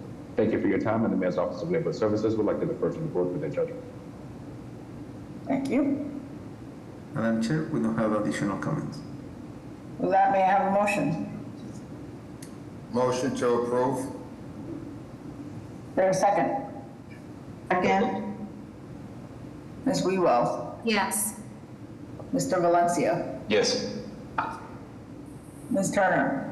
Yes. Mr. Langham? Yes. Ms. Panado? Yes. Chair votes yes, motion carries. Good luck. Next, we have case BOA 1731956 with the address of 85 Chandler Street. Is the applicant or their representative here to speak? Good morning, Madam Chair, members of the board. My name is Michelle Hediger, and I'm here with my husband, Carl Hediger, who is also the licensed contractor on the project. We're joint owners, and we come before you today to ask for relief on 3 items. First was the groundwater recharge system in a flood hazard district. We've submitted our compliance letter from Boston Water and Sewer, as well as the approval from the Boston Groundwater Trust, along with the engineer's no harm letter, and that was completed May 26th. Our second item is a restricted roof, and actually, if you just go up one more, there we go. So the plans currently are to maintain the building as a 2-family and restore it. We're actually going to be reducing the size of the back decks. Oh, sorry, we're in our reducing the size of the current back decks. They're currently over 6 feet out. We're going to be reducing those to 6 feet out, and then we're going to be building a roof structure, and I apologize, go down a little bit further to the proposed. There we go. So we're going to be reducing those. We'll be having those 3 decks off of the back, off of our street level, our parlor, where there are currently decks. Those will be reduced to about 6 feet by 18. And then we're proposing adding 2 roof decks, one on the 3rd floor that's about 8 feet out, and it's over 6 feet from the rear of that extension, as well as a roof deck plan, which is over 10 feet from the front of the building, as well as over 15 feet if we include the extension from the rear.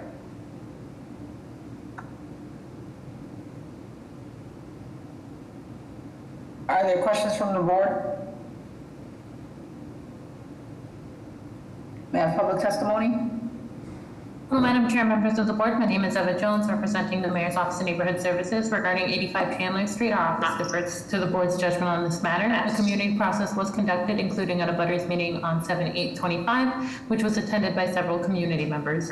During the meeting, no opposition was expressed, while there was significant collaboration with the community in reference to plans, the proposed roof deck, and the conditions of the alley, which often floods. Additionally, I received 1 email following the abutters meeting expressing concerns about the porta potties being used by the construction team. The constituent was connected with the applicant, and communication was also collaborative with efforts being made to work with the residents' concerns.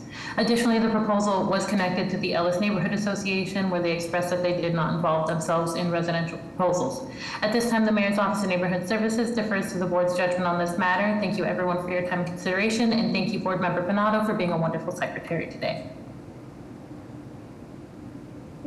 Good morning, Madam Chairs and members of the board. At this time, Councilor Flynn would like to go on record in support, given that we haven't received any concerns. Thank you. Okay, next we have I think it's Bill Shorter. You can unmute yourself. Bill, if Okay, let's go to Leah. okay, and circle back. with Leah. Sure. Thank you so much. I would like to express opposition. I live directly next door at 79 Chandler Street, and I am very concerned about the decks going in, primarily because of the security risk. The proximity of the decks are right next door to all of the decks, myself included. It just poses a real, a very alarming security risk for me. Our building has already been broken into more than once, and the roof deck provides direct physical access to my patio area, which is just a few feet away from physical entrance to my unit. It raises concerns about trespassing, accidental or intentional entry, and just general loss of control over who is near and around my property. You know, I'm a single woman living alone. I feel deeply concerned that it just creates a very vulnerable access point to my home. And especially when the patio door is maybe open or unlocked or unattended, it goes beyond the point of inconvenience. But beyond that, there's also the question of noise and congestion. There's also a lot of loss of privacy and livability for me. The plans indicate right now that the proposed roof deck is going to be just a couple of feet away from my unit.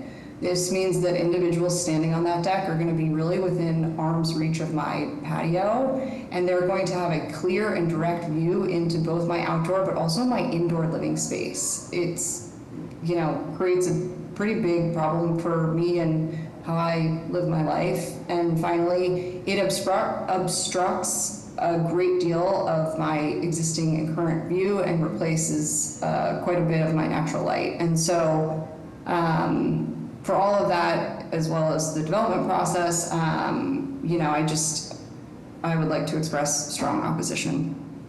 Thank you. Okay, now Bill. Hi, my name is Bill Shortell. I live at 79 Chandler also. There is a plan to build a deck that would directly abut ours. I'm concerned about security, privacy, and sunlight. I don't know how these issues are going to be addressed. Security, if the deck is abutting mine, they can simply walk over the wall and kick in my door. Privacy, I'd like to be able be on my deck and enjoy privacy. If there is a privacy wall, I don't know how high it's going to be. I don't know what it's going to be made out of. I don't know how much sunlight is going to be taken away from my deck. I have concerns about this project impacting my life. I do not like this project. Thank you. Yeah. There are no additional comments. Can the applicant respond to these safety and security concerns? Sure. My name is Carl Hediger, Madam Chair, members of the board. Certainly respect their concerns. I haven't heard these concerns before, and we're definitely willing to discuss with them and work on, you know, some solution to it. The decks that we're proposing are completely, you know, within our property boundary, within building code, within landmarks compliance, and there's precedent for them in the district. Thousands of decks, and I think, you know, respectfully, the people objecting here, it sounds like, you know, they're worried about their decks being blocked. So, you know, they have a deck in a similar situation, and I'm assuming, you know, we could come to some kind of agreement on privacy concerns. Yeah, I think security concerns. we're happy to, both Bill and Leah, we're happy to discuss with you guys. And, you know, I know, Leah, you were on the call for the neighborhood meeting, and we haven't heard these concerns yet, and I understand them. You know, also caveat, we live in the neighborhood, we're down the street, so we're happy to have these discussions, you know, and kind of work with you guys in terms of what you're looking for in the sense of security. I think as the decks are currently built now, I think they definitely pose more of a secure question for you guys. There's a full staircase coming in from the alleyway that can be easily broken into, walked up those stairs. So if anything, actually the proposed is a drastic improvement from a sense of security to those upper floors that you guys are referring to. I disagree. Yeah, Thank you. I also disagree. The staircase Thank you. all the way up. Yeah. Okay, any other questions from the board? Yeah, Madam Chair, can we just, I'm sorry, could we just confirm that you are removing the stairs, the external stairs? Yes, we are. I'm looking at the plans, and it looks like the size of the actual deck that you're kind of using and comparable to what's there today, except for the stairs, which are being removed. Correct. So we are basically just taking off the stairs. Okay, thank you. Ms. Turner, did you have a question? Sorry, I did not mean to be unmuted. Okay. Any other questions from the board? Hearing none, may I have a motion?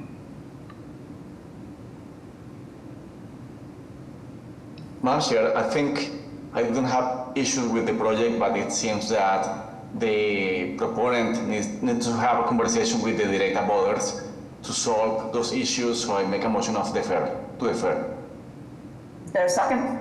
Second. Ms. Wewell?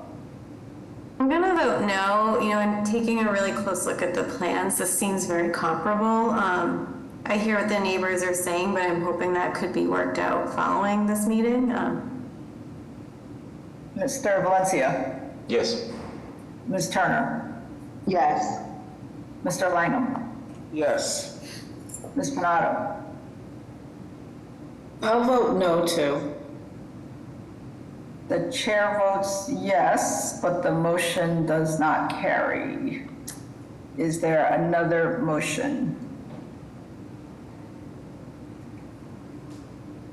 I'll put forward, for the reasons I stated, the dimensions of the deck are comparable and they are removing that access from the ground level to the deck area. So I'm going to put forward a motion of approval with the proviso that the plans are submitted to the Landmarks Commission and reviewed and approved by Boston Water and Sewer due to the location within GCOG. And we already have that BWSC approval. Yeah, I was just gonna say, Okay. sorry, Mr. Seminelli did submit did note the letter of no harm. Okay, then just Landmarks. Yeah. Is we there a submitted second? them. Is there a second? Please stop. Yeah. Is there a second? Second.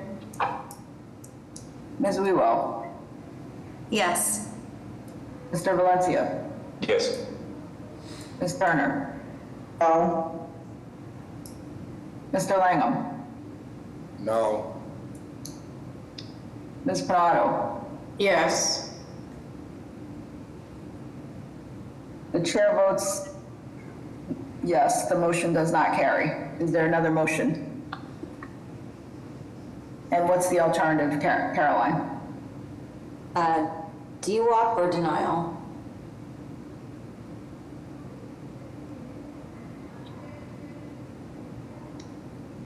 Oh, we need another motion. I put forward a motion of denial without prejudice for the reasons Mr. Valencia stated. Ms. Wewell?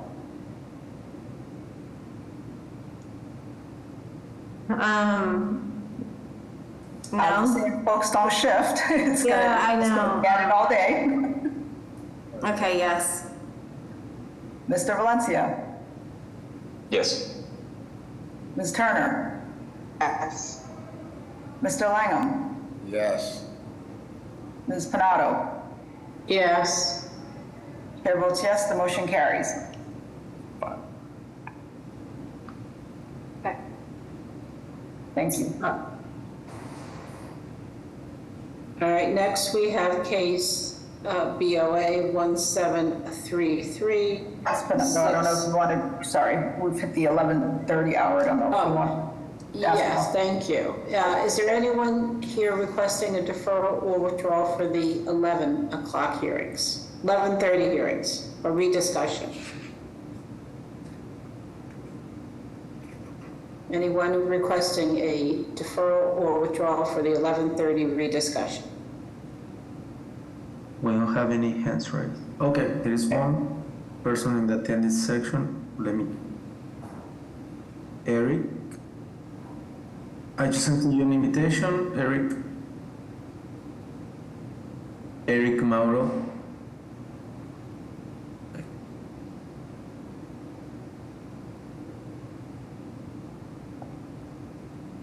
Okay, we're going to keep going. Okay. Case BOA 1733648 with the address of 34 to 34A Tremont Street. Is the applicant or the representative here to speak? Yes, I'm the applicant, Rob Gatnick. My architect, DRT, is also present. Who's presenting? Are you presenting or is your architect presenting? I'm going to start and then he's going to walk through the plans. Great, thank you. So basically, we have a existing 3-unit building located at 34 Tremont Street, Charlestown. As part of this team, DRT has been the architect on dozens of these projects that we've redeveloped over the past 20 years. We are proposing to gut renovate the existing 3-unit building into 3 condominium units. Part of the project includes rebuilding a proper head house at the roof level for access to the roof deck. Our violations are basically usable open space. Existing is like 150. We are providing 60 to 460 square feet of usable open space depending on which unit. We have a building height excessive violation where the building's existing 3 stories. The proposed rebuilt head house is, I guess, technically the 4th story, although it's only partial on the roof. And that then translates as well into the building height. The existing is 35, with the head house being built, proposed at 45 feet. And we have a floor area ratio changing from 2.3 to 3.8 as we're proposing to square the building off. It's a typical 1800s 3-unit building with a main building with an L off the back. To the right of the building is a public elementary school, and we are infilling the area where the L is off the back of the building. So we're just squaring the building off so that the main building just continues all the way to the back of the existing building. And as I said, just the full gut from the existing 3 apartments to 3 condominium units. Okay. Are there questions from the board? Hearing none. If I could just jump in for 1 second. Good morning, Madam Chair, members of the board. My name is Nick Landry from DRT. We are the architects on the project. I think what Rob, we're the FAR. If we could go back to that presentation you just had, the third slide, the site plan. So the FAR is being increased. We are finishing the basement. I think that's a major chunk of why it's jumping from the 2.3 to the 3.8, and then we're also infilling that small L in the back there, which is about 7.5 feet by 30 feet. And currently in that L, there's just a small deck that only services one of the units. We're proposing to put decks off the rear that'll service all of the units. And the reason for infilling the L is currently the room layouts, they're pushed to the front, and we don't, the common space for each of the units isn't very good because of how narrow the building is. So by widening it, we can push the bedrooms more to the back. We have the passageway on the right-hand side that creates a good buffer between us and the school. And if we can go back to, as Robin mentioned, we're putting that head house on the top so that we can add some space that can be used for, working out, office space with everyone working from home nowadays because these units are a little tight. If we scroll down a little bit toward I think it's that page right there, you can see we've pushed that head house back so that it's not, the elevation kind of makes it look like it's right on the street. It's pushed back so you can't see it from the street. And as the hill kind of slopes down, we're on the lower part of the hill as well.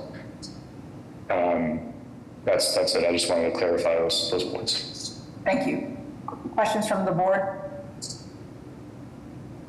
Hearing none, may I have public testimony? Yes, Madam Chair and board member C. Johnson with the Mayor's Office of Neighborhood Services. This petitioner completed the ONS community process. Our office hosted an abutters meeting on July 10th at which no concerns were raised. Our office has received 7 letters of support that have been forwarded to the board. With that background, we defer to the board's judgment. Thank you. Thank you. Madam Chair, we don't have a hands raised at the moment. Okay. With that, may I have a motion? I'll make a motion of approval with the proviso that the plans be submitted to the planning department for design review with attention to that visibility of the addition and reducing the height as necessary to minimize visibility from the public way. Second. Ms. Wewell? Yes. Mr. Valencia? Yes. Ms. Turner? Yes. Mr. Langham? Yes. Ms. Panado? Yes. Chair votes yes, the motion carries. Good luck. Thank you very much. Have a great day. All right, next we have the 11:30 rediscussion.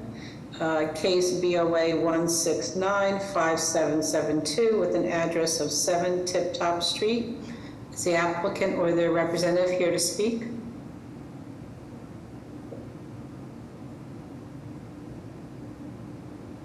Okay, I think we have some hands raised. Good morning, Madam Chair. I'm Don Wiest. Good morning, Madam Chair and members of the board. I'm Don Wiest with the Boston firm of Dane Torpy at 175 Federal Street, representing property owner Prasanna Lachagari. Prasanna and I will share the presentation this morning. Prasanna will lead off and then I will pick up from there. Good morning, everyone. Thank you, everyone, for joining today. I'm Prasanna Lachagari, and I'm the owner of the property. And I bought this property with an intention to renovate, with an intention to move in one of the units. I renovated it fully and added central air to the other unit. And at the end of the renovation, the property got into a fire accident, and that's where my property is located in Oak Square. It's very walkable, and to the transit, it's a couple minutes walk away to several buses and also many restaurants. This is what the property looks like right now, and it got into a major fire accident last year, and I'm trying to convert the a 2-family into a 4-family by adding 1 unit into the attic, which I have to rebuild anyways, and 1 unit into the basement, which is a walkout basement. Because of the slope, I'm able to walk out. I had a good tenant before and would like to rent it to good families. This is what I'm trying to build, and my representative, John, will take it forward from here. Thank you so much for listening. Thanks, Prasanna. So again, I'm Don Wiest. What you see on the screen in front of you is Prasanna's concept for the reconstructed building. In particular, as Prasanna mentioned, the fire damage in the building was extensive, just immense damage right as she was about to pull her certificate of occupancy.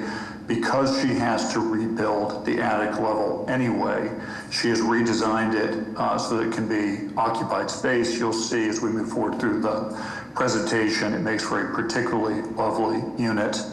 Next slide, please. This was the original design for the rear of the unit. Members of the board will notice that there's a bump out on the back that takes up about 2/3 of the back. we'll show you in a future slide that has been modified since the last presentation at the prior hearing. Next slide, please. So the board had mixed opinions on Prasanna's presentation when we were before you in July. We were asked to go back and re-examine the project and see what modifications Prasanna would be willing to make and talk further with neighbors. So before getting into the specific modifications, I want to mention that Prasanna has 74 letters of support for her project. She met extensively with Councilor Breeden's office and made modifications to the project based on those discussions and discussions with other neighbors. So she had a two-family residence that was essentially complete when fire struck a year ago. As we mentioned last time, there was a lengthy investigation. The city examined the property, the insurance company did.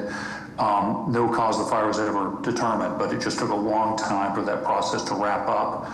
And so Prasanna has essentially been stuck since that time. I should also mention she saved for about 5 years to buy her future home.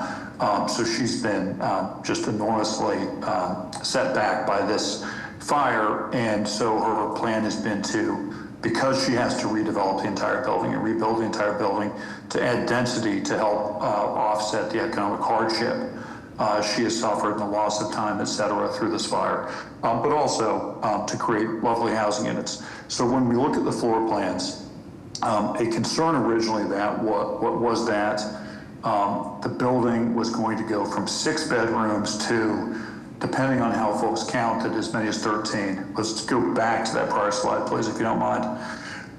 And so what Prasanna has done is a couple things. She's eliminated a bedroom from the basement level and from the first floor level. That's what you see here today. Next slide, please.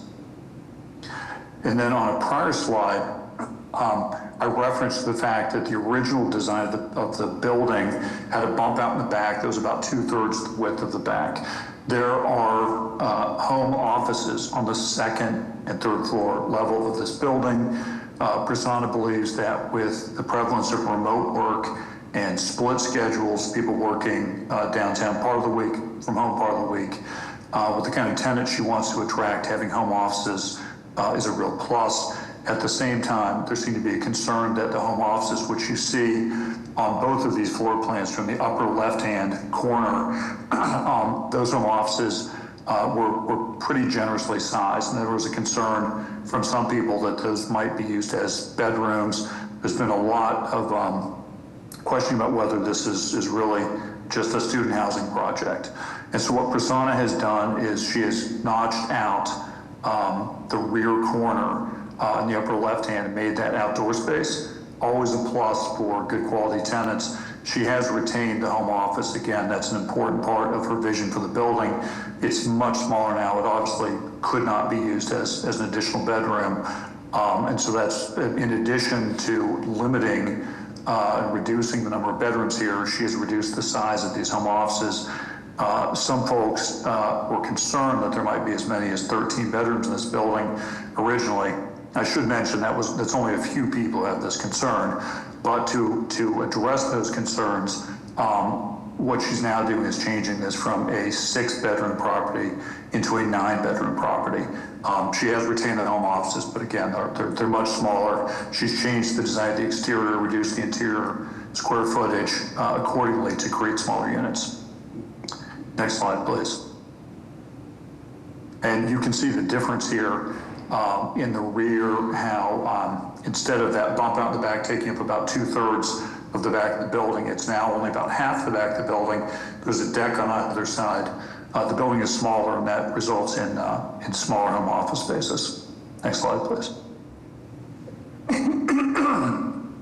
Further elevations of the building. You can see that in rebuilding, Prasanna's goal has been to keep the lines of the original architecture and to softly modernize the look of the building from the exterior. Next slide, please. Again, this is a straight-on view of the revised rear elevation. Next slide. The goal is to have high-quality, long-term tenants at this property. Prasanna will live for herself, and she's looking for low turnover and to attract ideally young professionals. She had tenants before, a couple with a baby. It's that kind of longer-term tenant she's hoping to have here, folks who maybe rent for several years as they save up to buy their own place. But she's looking for good quality tenants who will stay for a considerable period of time. She wants low turnover and folks she can be friends with, and the design of the building reflects her goals. Next slide, please. This is Prasanna's proposal for the rebuilt third level unit. You can see by opening up the space, there is going to be extraordinary light and flow through this unit. If you look at the sliders at the front, there's actually a view out across the entire neighborhood. This is going to be a really lovely unit.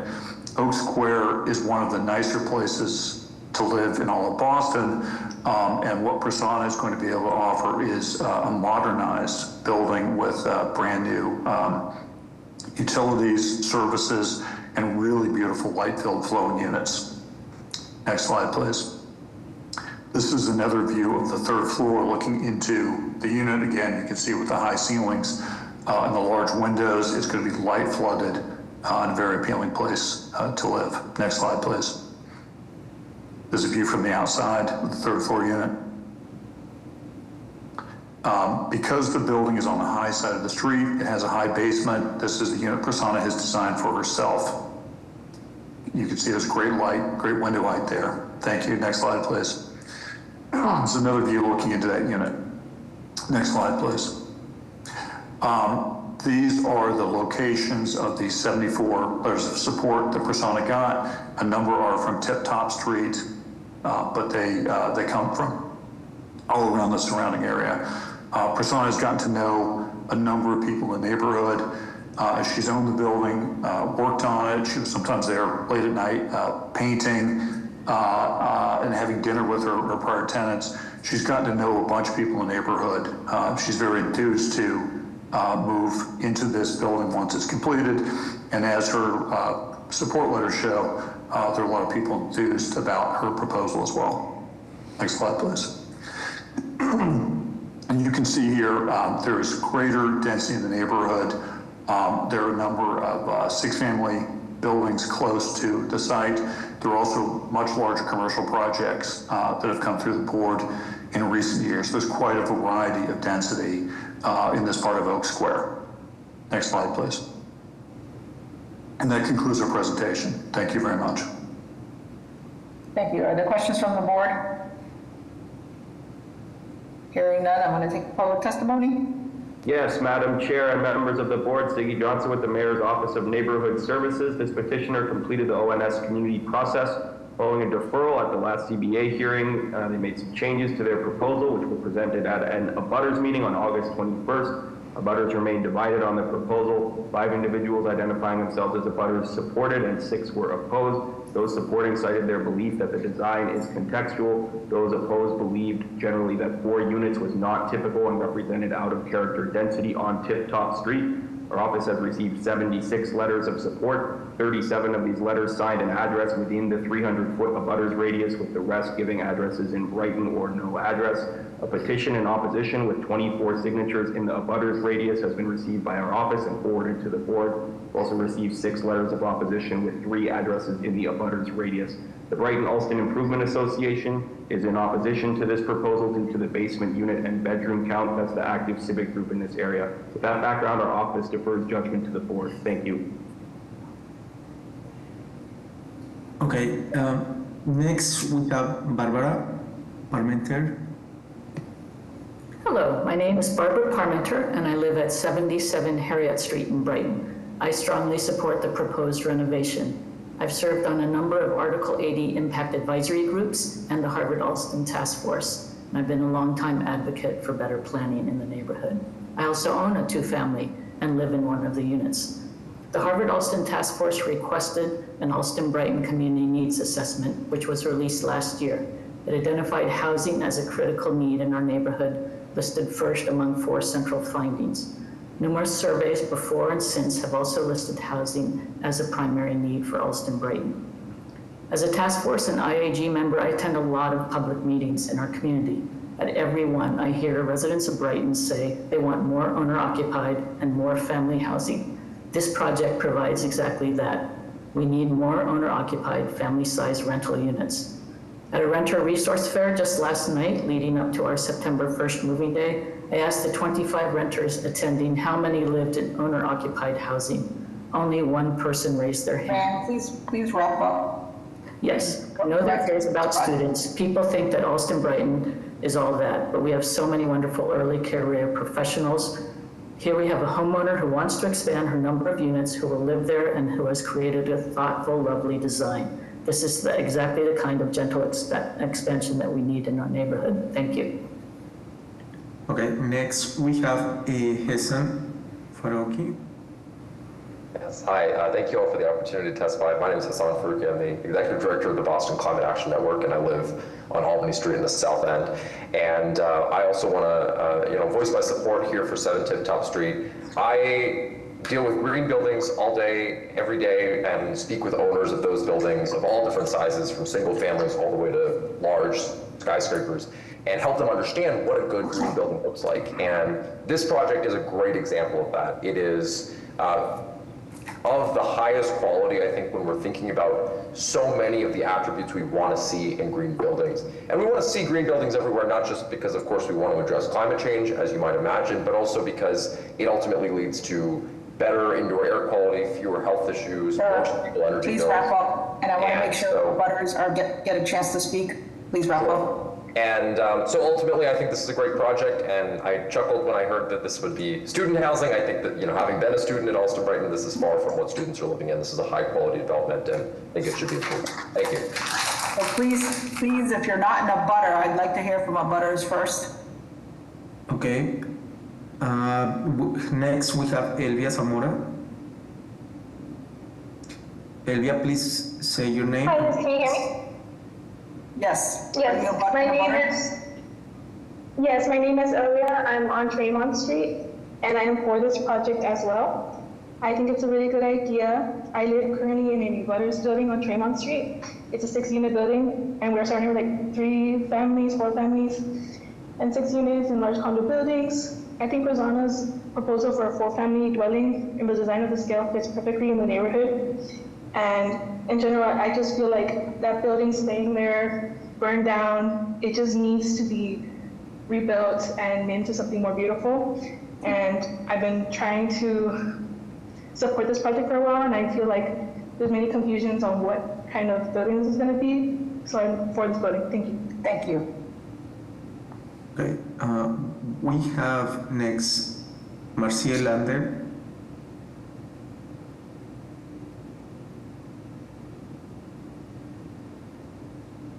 Marcia, if you can. Can you hear me? Yep, okay. My name is Marcy Lade, and I live at 11 Tip Top Street. I'm an immediate abutter. I live right next door. A couple of things that I want to say. One, I would request that the board consider, when you hear that there are 74 people who have approved this, that as an on Tip Top Street abutter and with people who had talked, as someone who's talked to many of the people who signed the petition, I'd like us to consider that people who are in Brighton Center or down on Clement Street are not abutters, and Brighton Center can be a very different neighborhood. I think that no one objects to creating a beautiful building. We have no opposition to the design, to the look, to the improvement. No one wants to keep it a burned out building. No one wants it to be abandoned. What we do I object to is the variance for moving it from a 2-family to a 4-family. The street is not for multi-units. When you looked at the developer's map, there were 3 buildings that had 6-family. None of them are on Tip Top Street. One is in Oak Square and one is down on Tremont Street. They are not related to the Tip Top Street is primarily 1- and 2-family units. It is a stable neighborhood. It is owner-occupied. We're all in favor of that. I think as someone who has a 3-bedroom unit myself, I would love to have we're all looking for the best tenants. We're not looking for students. I don't, it doesn't need to be students, but creating, if you approve the variance for a 4-bedroom, there seems to me that there's no way you can deny anybody else on the street the same variance. So what is now 12 buildings of 1 and 2 families in a short number of years with more increased developer interest, you could have 4 to 5 4-unit buildings on this street, which completely changes the nature of the neighborhood, the stability of the neighborhood, and it's very narrow, and it increases, using public transportation or not, it will increase the use of ride-sharing services, delivery services, Amazon trucks, which is just going to put a very big burden on this street, which cannot be denied. I do want to say one thing about the developer's presentation and the support of the BBDA, that the idea that we need more family housing, more larger housing, is true. But if you look at today's list of apartments for rent in Brighton, in the greater Oak Square neighborhood, there are upwards of more than 1,000 units available. The challenge is not the number of larger units, the challenge is the affordability. And there is nothing, and I don't expect this developer to be looking at affordability, but the challenge is affordable family units, not just family units. And I think if you see, there are many family units. And again, as somebody who has a 3-bedroom unit that is rented, I know the challenges in getting those out there. So that, I really stress that the building is lovely. We're very happy that she's going to do it. We're thrilled that it's green, but it's the change of use that we are now then saying this neighborhood, which is people love, as he said, it's one of the nicest neighborhoods in the city. We are changing it from what it is, so that in 4 years it could be like, and it could be overcrowded, it could be dense, and that if you want to do that, if we want to do that, we should have a planning process that is equitable, that includes community members and professionals, so that we have responsible zoning. And that's my point. Wrap up. Thank you. Thank you. Please keep all other comments brief. Thank you. Okay, thank you. Next, Megan, please. Name and address. If not, okay, next. Carl T. Hi, sorry, I was having trouble unmuting. Hi, my name is Megan Thrasher. I live at 19 Tip Top Street. I oppose this project. I rented in Oak Square for 20 years before I saved up enough money to buy my dream house on this residential street, a little bungalow, a single family. I think turning it into a 4-family will just cause too much congestion on the street, and really it's going to push people like me out, because just 4 units with 9 bedrooms, nobody wants to hear about the cars, but you know, it's just going to make living here impossible. Okay. And I don't find the process to have been that collaborative with her close neighbors who all feel this way. And thank you. Thank you. Okay. Please be brief. Okay, next, Carl T, please. Hi, Carl Tremontazzi. I own 15 Tip Top Street. I want to start by saying that lawyer Weist's map of supporters also lists my property that's in a butter on Washington Street, which is not true. I own 2 properties over there. That's 2 more in oppositions to this horrible idea. So that said, there is no benefit to Boston or the neighborhood, as Marcy Layden pointed out. There's no affordable benefit. That's what the halcyon cry of Boston has been for years. That's not the case, and everybody is burying the headline here. And the headline is that there are people who have lived in this neighborhood, like myself, for 60 years, okay? I'm an older resident here. I have older relatives, family members. Some of our parents are still alive. And if you have to drop them off, if you have to park on Tremont Street and walk up an icy hill for Christmas, New Year's, anytime you would have visitors coming here, or if they move here, you are in trouble, because it's hazardous no matter how well the city takes care of things. And everybody seems to be putting that apart. It's not necessarily the building that the developer wants to build. It's the unintended consequences. And when you come out, the first thing that the developer said was, oh, what a walkable neighborhood, because she knows that the problem here is the parking, and it will always be the parking on a street like this. Nobody should be able to change the complexion of the color. Thank you, Paul. Please wrap up. Thank you, Carl. All right. Okay, next we have Eric Mauro. Please name and address and be brief. Hi. Oh, thank you so much for letting me speak. I think Marcy, I live with Marcy. We live right next to the project. I think she did a great job summing up my position. I also opposed. I think on the other side, direct abutter on the other side, echoing Carl's point, she is a very old lady. She has very limited mobility, and she doesn't park so good either. And you know, I say to be NIMBY about it. She's 75, and you know, concerned about where how she's gonna be able to stay in that apartment with a lot more parks. I talked to Prasanna. I understand what she wants to do. I think I'm trying to be completely fair about our conversation. The insurance company is going to pay for her to rebuild this building, two-family house. What she wants to do is make the money back that she put into renovations. And I understand that. I don't know why insurance isn't paying her. It's not my business. And but it's not our business also to have a 4-unit building. So we can have the profit to get her initial investment back. She never lived there, and so I understand where she's coming from, and I don't want to be heartless about it, but that's what, I don't know that this is what that, all right, thank you for letting me. Thank you, Eric. Next, we have Moira Trey. Please name and address and be brief. Good afternoon. My name is Martin McClave. I'm a member of City Councilor Liz Braden's office. The council would like to go on record in support of this project.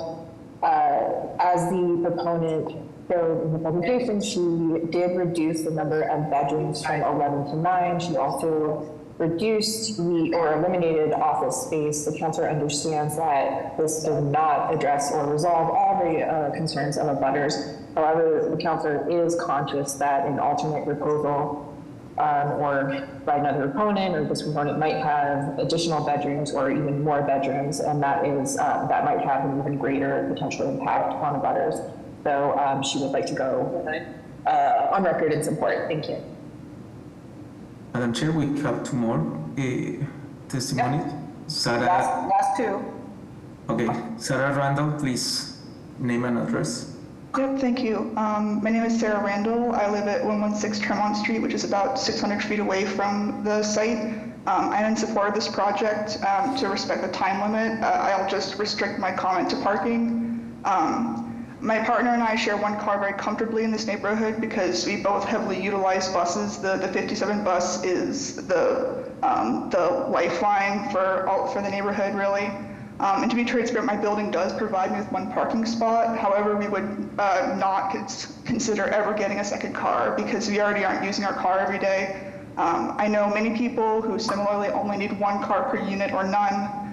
Considering that these units are geared towards families, I think it's reasonable to assume that these would be the sort of people who would be sharing cars rather than each bringing their own, which might be more common in a student situation. And yeah, to close, I strongly support this project. I think it'd be a great addition to the neighborhood, and thank you for your time. Thank you. Okay, the last person that we have is Annabella Gomez. Please, name and address. Madam Chair, members of the board, Annabelle Gomes from the Brighton Austin Improvement Association. As we said last time, we opposed the project due to the basement unit mostly. The basement unit only has 1 means of egress.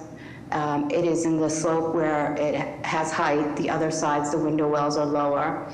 The entrance to the unit is also on the side, not in the front, which is should be in the front of the house, especially for a fire. So we have a problem with that. Article 51 doesn't allow basement units, and such a basement unit with only one means of egress. We have issues with the height of the building being 3.5 stories on a hill, being over the other houses. And again, there is no parking with this building as it is. There still will be no parking with this building. So we do have some issues with that, but mostly the basement unit issues are a dangerous situation in our eyes, especially with a building that's been in the fire. Thank you. Thank you. With that, I'll turn it back over to the applicant to address the plethora of issues that have come up briefly. Yes, Madam Chair. Just a few quick comments. There have been a few references to a developer here. Prasanna's a homeowner. She's going to live in the building. It's her house. She saved up for 5 years to buy this, and I just want to stress she's an owner-occupant. We've heard from neighbors that there's excellent public transportation in the area. Prasanna does not have a car. Will the third floor unit occupant bring a car? They might, but that's a relatively minor impact on the area. The concern about the neighborhood changing is a constant around the city. We have the great blessing of growth and people wanting to live in Boston. We need to find ways to add density gradually and moderately across the city into desirable residential neighborhoods. This is a perfect place to do it. Particular concerns that people raise, the basement unit, the lack of parking, the height. Can you just address those specific concerns that were raised? Yes, sure. So, concern about the height.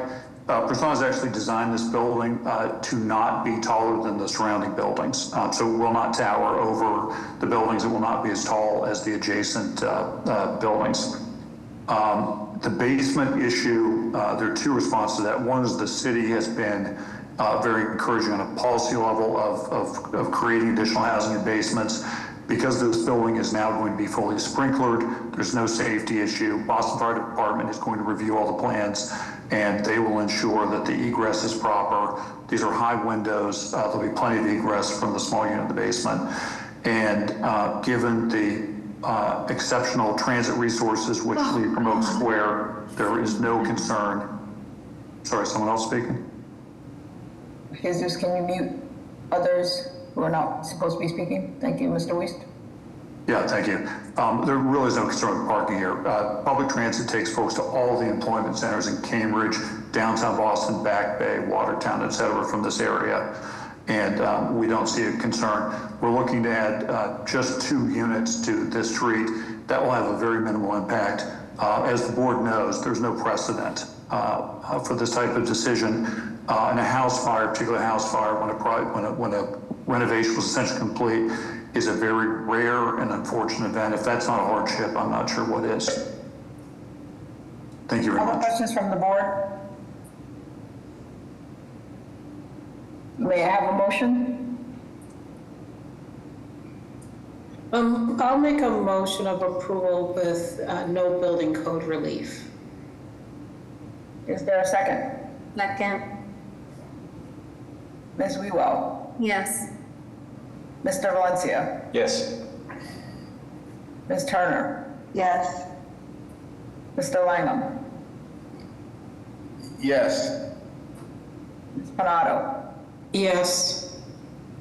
Chair votes yes, the motion carries. Thanks very much. Thank you very much. Before we proceed, are there any deferrals or withdrawals for the 12 o'clock interpretation or rediscussion? Good afternoon, Attorney Laureen Scatino, covering for Attorney Richard Lins today, just seeking a deferral. We believe we have... I need to read into the record, just give me the address. Which address? Yeah. 6066 Condor Street. And thank you. Case BOA 1689794 with the address of 62 to 66 Condor Street. Please proceed.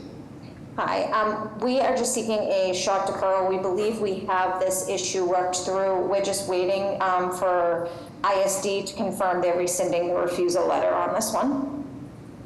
Okay. Caroline? Laureen, are you looking for September or October? As soon as we're ready to, as soon as we have the confirmation that the refusal letters are withdrawn, so September is fine if we could get those. Okay, could we do September 23rd? Does that work? Yes. Okay, may I have a motion? Motion to defer till September the 23rd. May I have a second? Second. Ms. Lewell? Yes. Mr. Valencia? Yes. Ms. Turner? Yes. Mr. Langham? Yes. Ms. Panado? Yes. Chair votes yes, the motion carries. All right. We're also seeking to defer 265, 269 Maverick Street. Okay, let me call. Case BOA 1685296 with the address of 265 to 269 Maverick Street. Please proceed. For the same reasons as Condo Street, we are just trying to work with ISD to work on getting that refusal rescinded, so a September date would be fine. Yeah, we can do September 23rd. Okay, may I have a motion? Motion to defer to September 23rd. May I have a second? Ms. Lewell? Second. Mr. Valencia? Yes. Ms. Turner? Yes. Mr. Langham? Yes. Ms. Panado? Yes. Chair votes yes, the motion carries. See you then. Thank you. Okay, returning to the 11:30 rediscussion. Case BOA 1725055 with the address of 571B Washington Street. This is a cannabis case. Is the applicant available? I am. Can you hear me? It's Phil Silverman. Yes, name and address for the record. Sure. 571B Washington Street in Dorchester. Okay, please proceed. Okay, thank you. Again, I'm Phil Silverman for the applicant. My client is known as Legal Greens. They're a marijuana retailer. Actually have a retail operation in Brockton, Massachusetts, and they're seeking to operate a retailer as well as a delivery operator and delivery courier business at 571B Washington Street in Dorchester. They just last week received approval of host agreements from the Boston Cannabis Board for all three of those operations at the facility. And I'm here today with Mark Bouquet and Vanessa Jean-Baptiste, who would be available to answer any questions. But if that address looks a little familiar to the board, it's because there was a prior company that also obtained a conditional use permit to operate a marijuana retailer there and did operate that retailer up until about May. I think there were some financial issues with that company. The property has since changed hands, and so what we're really effectively proposing is sort of a change of the tenant for a previously approved conditional use. The only difference between the prior operation and now is that we're adding those delivery courier and delivery operator businesses, which are typically acted more or less just having a dispatch operation within that facility. But beyond that, no new construction, no changes to the exterior or interior of the property from the previously approved conditional use permit. And my client's just looking to sort of continue to have the same success it's had in Brockton and offer that same quality of customer experience to Boston. Thank you. Questions from the board? I have one. Given that you're planning on doing delivery, do you have a plan for how those deliveries will be carried out? Like, is it going to be mostly bike, where the car is going to go, things like that? It's probably vehicular, but what's most likely to be happening is that vehicle will be stored down at their Brockton facility, and when there's a delivery that's called in, they come up and pick up product very quickly, obviously, at this facility, and that's how it'll be used. Thank you. Thank you. Sorry, I may have missed it. What hours of operations? If I don't have that. I do. 10 to 9. 10 to 9 daily? Correct. Okay, thank you. That's for the delivery part. Okay, and then what about the retail? The retail, 8 a.m. to 11 p.m. 8 a.m. to 11 p.m. Yep, daily. Other questions from the board? May I have public testimony? Yes, Madam Chair, members of the board, Connor Newman with the Mayor's Office of Neighborhood Services. This time the Mayor's Office like to defer to the judgment of this board. Some background information in the community process. OMS held 2 abutters meetings, the first on April 18th, discussing the courier and delivery operation, and the second meeting was July 30th regarding a retail dispensary at that location. At the first meeting, there were a variety of opinions expressed. A number of residents were supportive of this proposal, feeling that the use was appropriate for this location. There were some residents who expressed concerns or what they felt were too many dispensaries in the Dorchester area. There were also other residents that expressed concerns regarding the displacement of a previous business at this location, another dispensary. On July 30th, that meeting, those concerns did not materialize in the second meeting. Those in attendance were overwhelmingly in support of this proposal. The applicant received support from the Codman Square Neighborhood Council as well as Councilor Worrell, and we received several letters of support from residents. With that, we'll defer to the board. Thank you. Thank you. And next we have Brian. Good afternoon, Madam Chair, members of the board. Timothy Guimon on behalf of District 4 City Councilor Brian Worrell. As mentioned, the councilor is in support of this project. In particular, he wanted to highlight the extensive community outreach that has been done. And we have also received a variety of residents who would like to see the continued use of the previous business just with a new ownership. So with that, the councilor supports, and thank you very much. Thank you. Madam Chair, there are no additional comments. Okay. Any other questions from the board? Hearing none, is there a motion? Madam Chair, I make a motion of approval. Is there a second? Second. Ms. Wewell? Yes. Mr. Valencia? Yes. Ms. Turner? Yes. Mr. Langham? No. Ms. Bonato? Yes.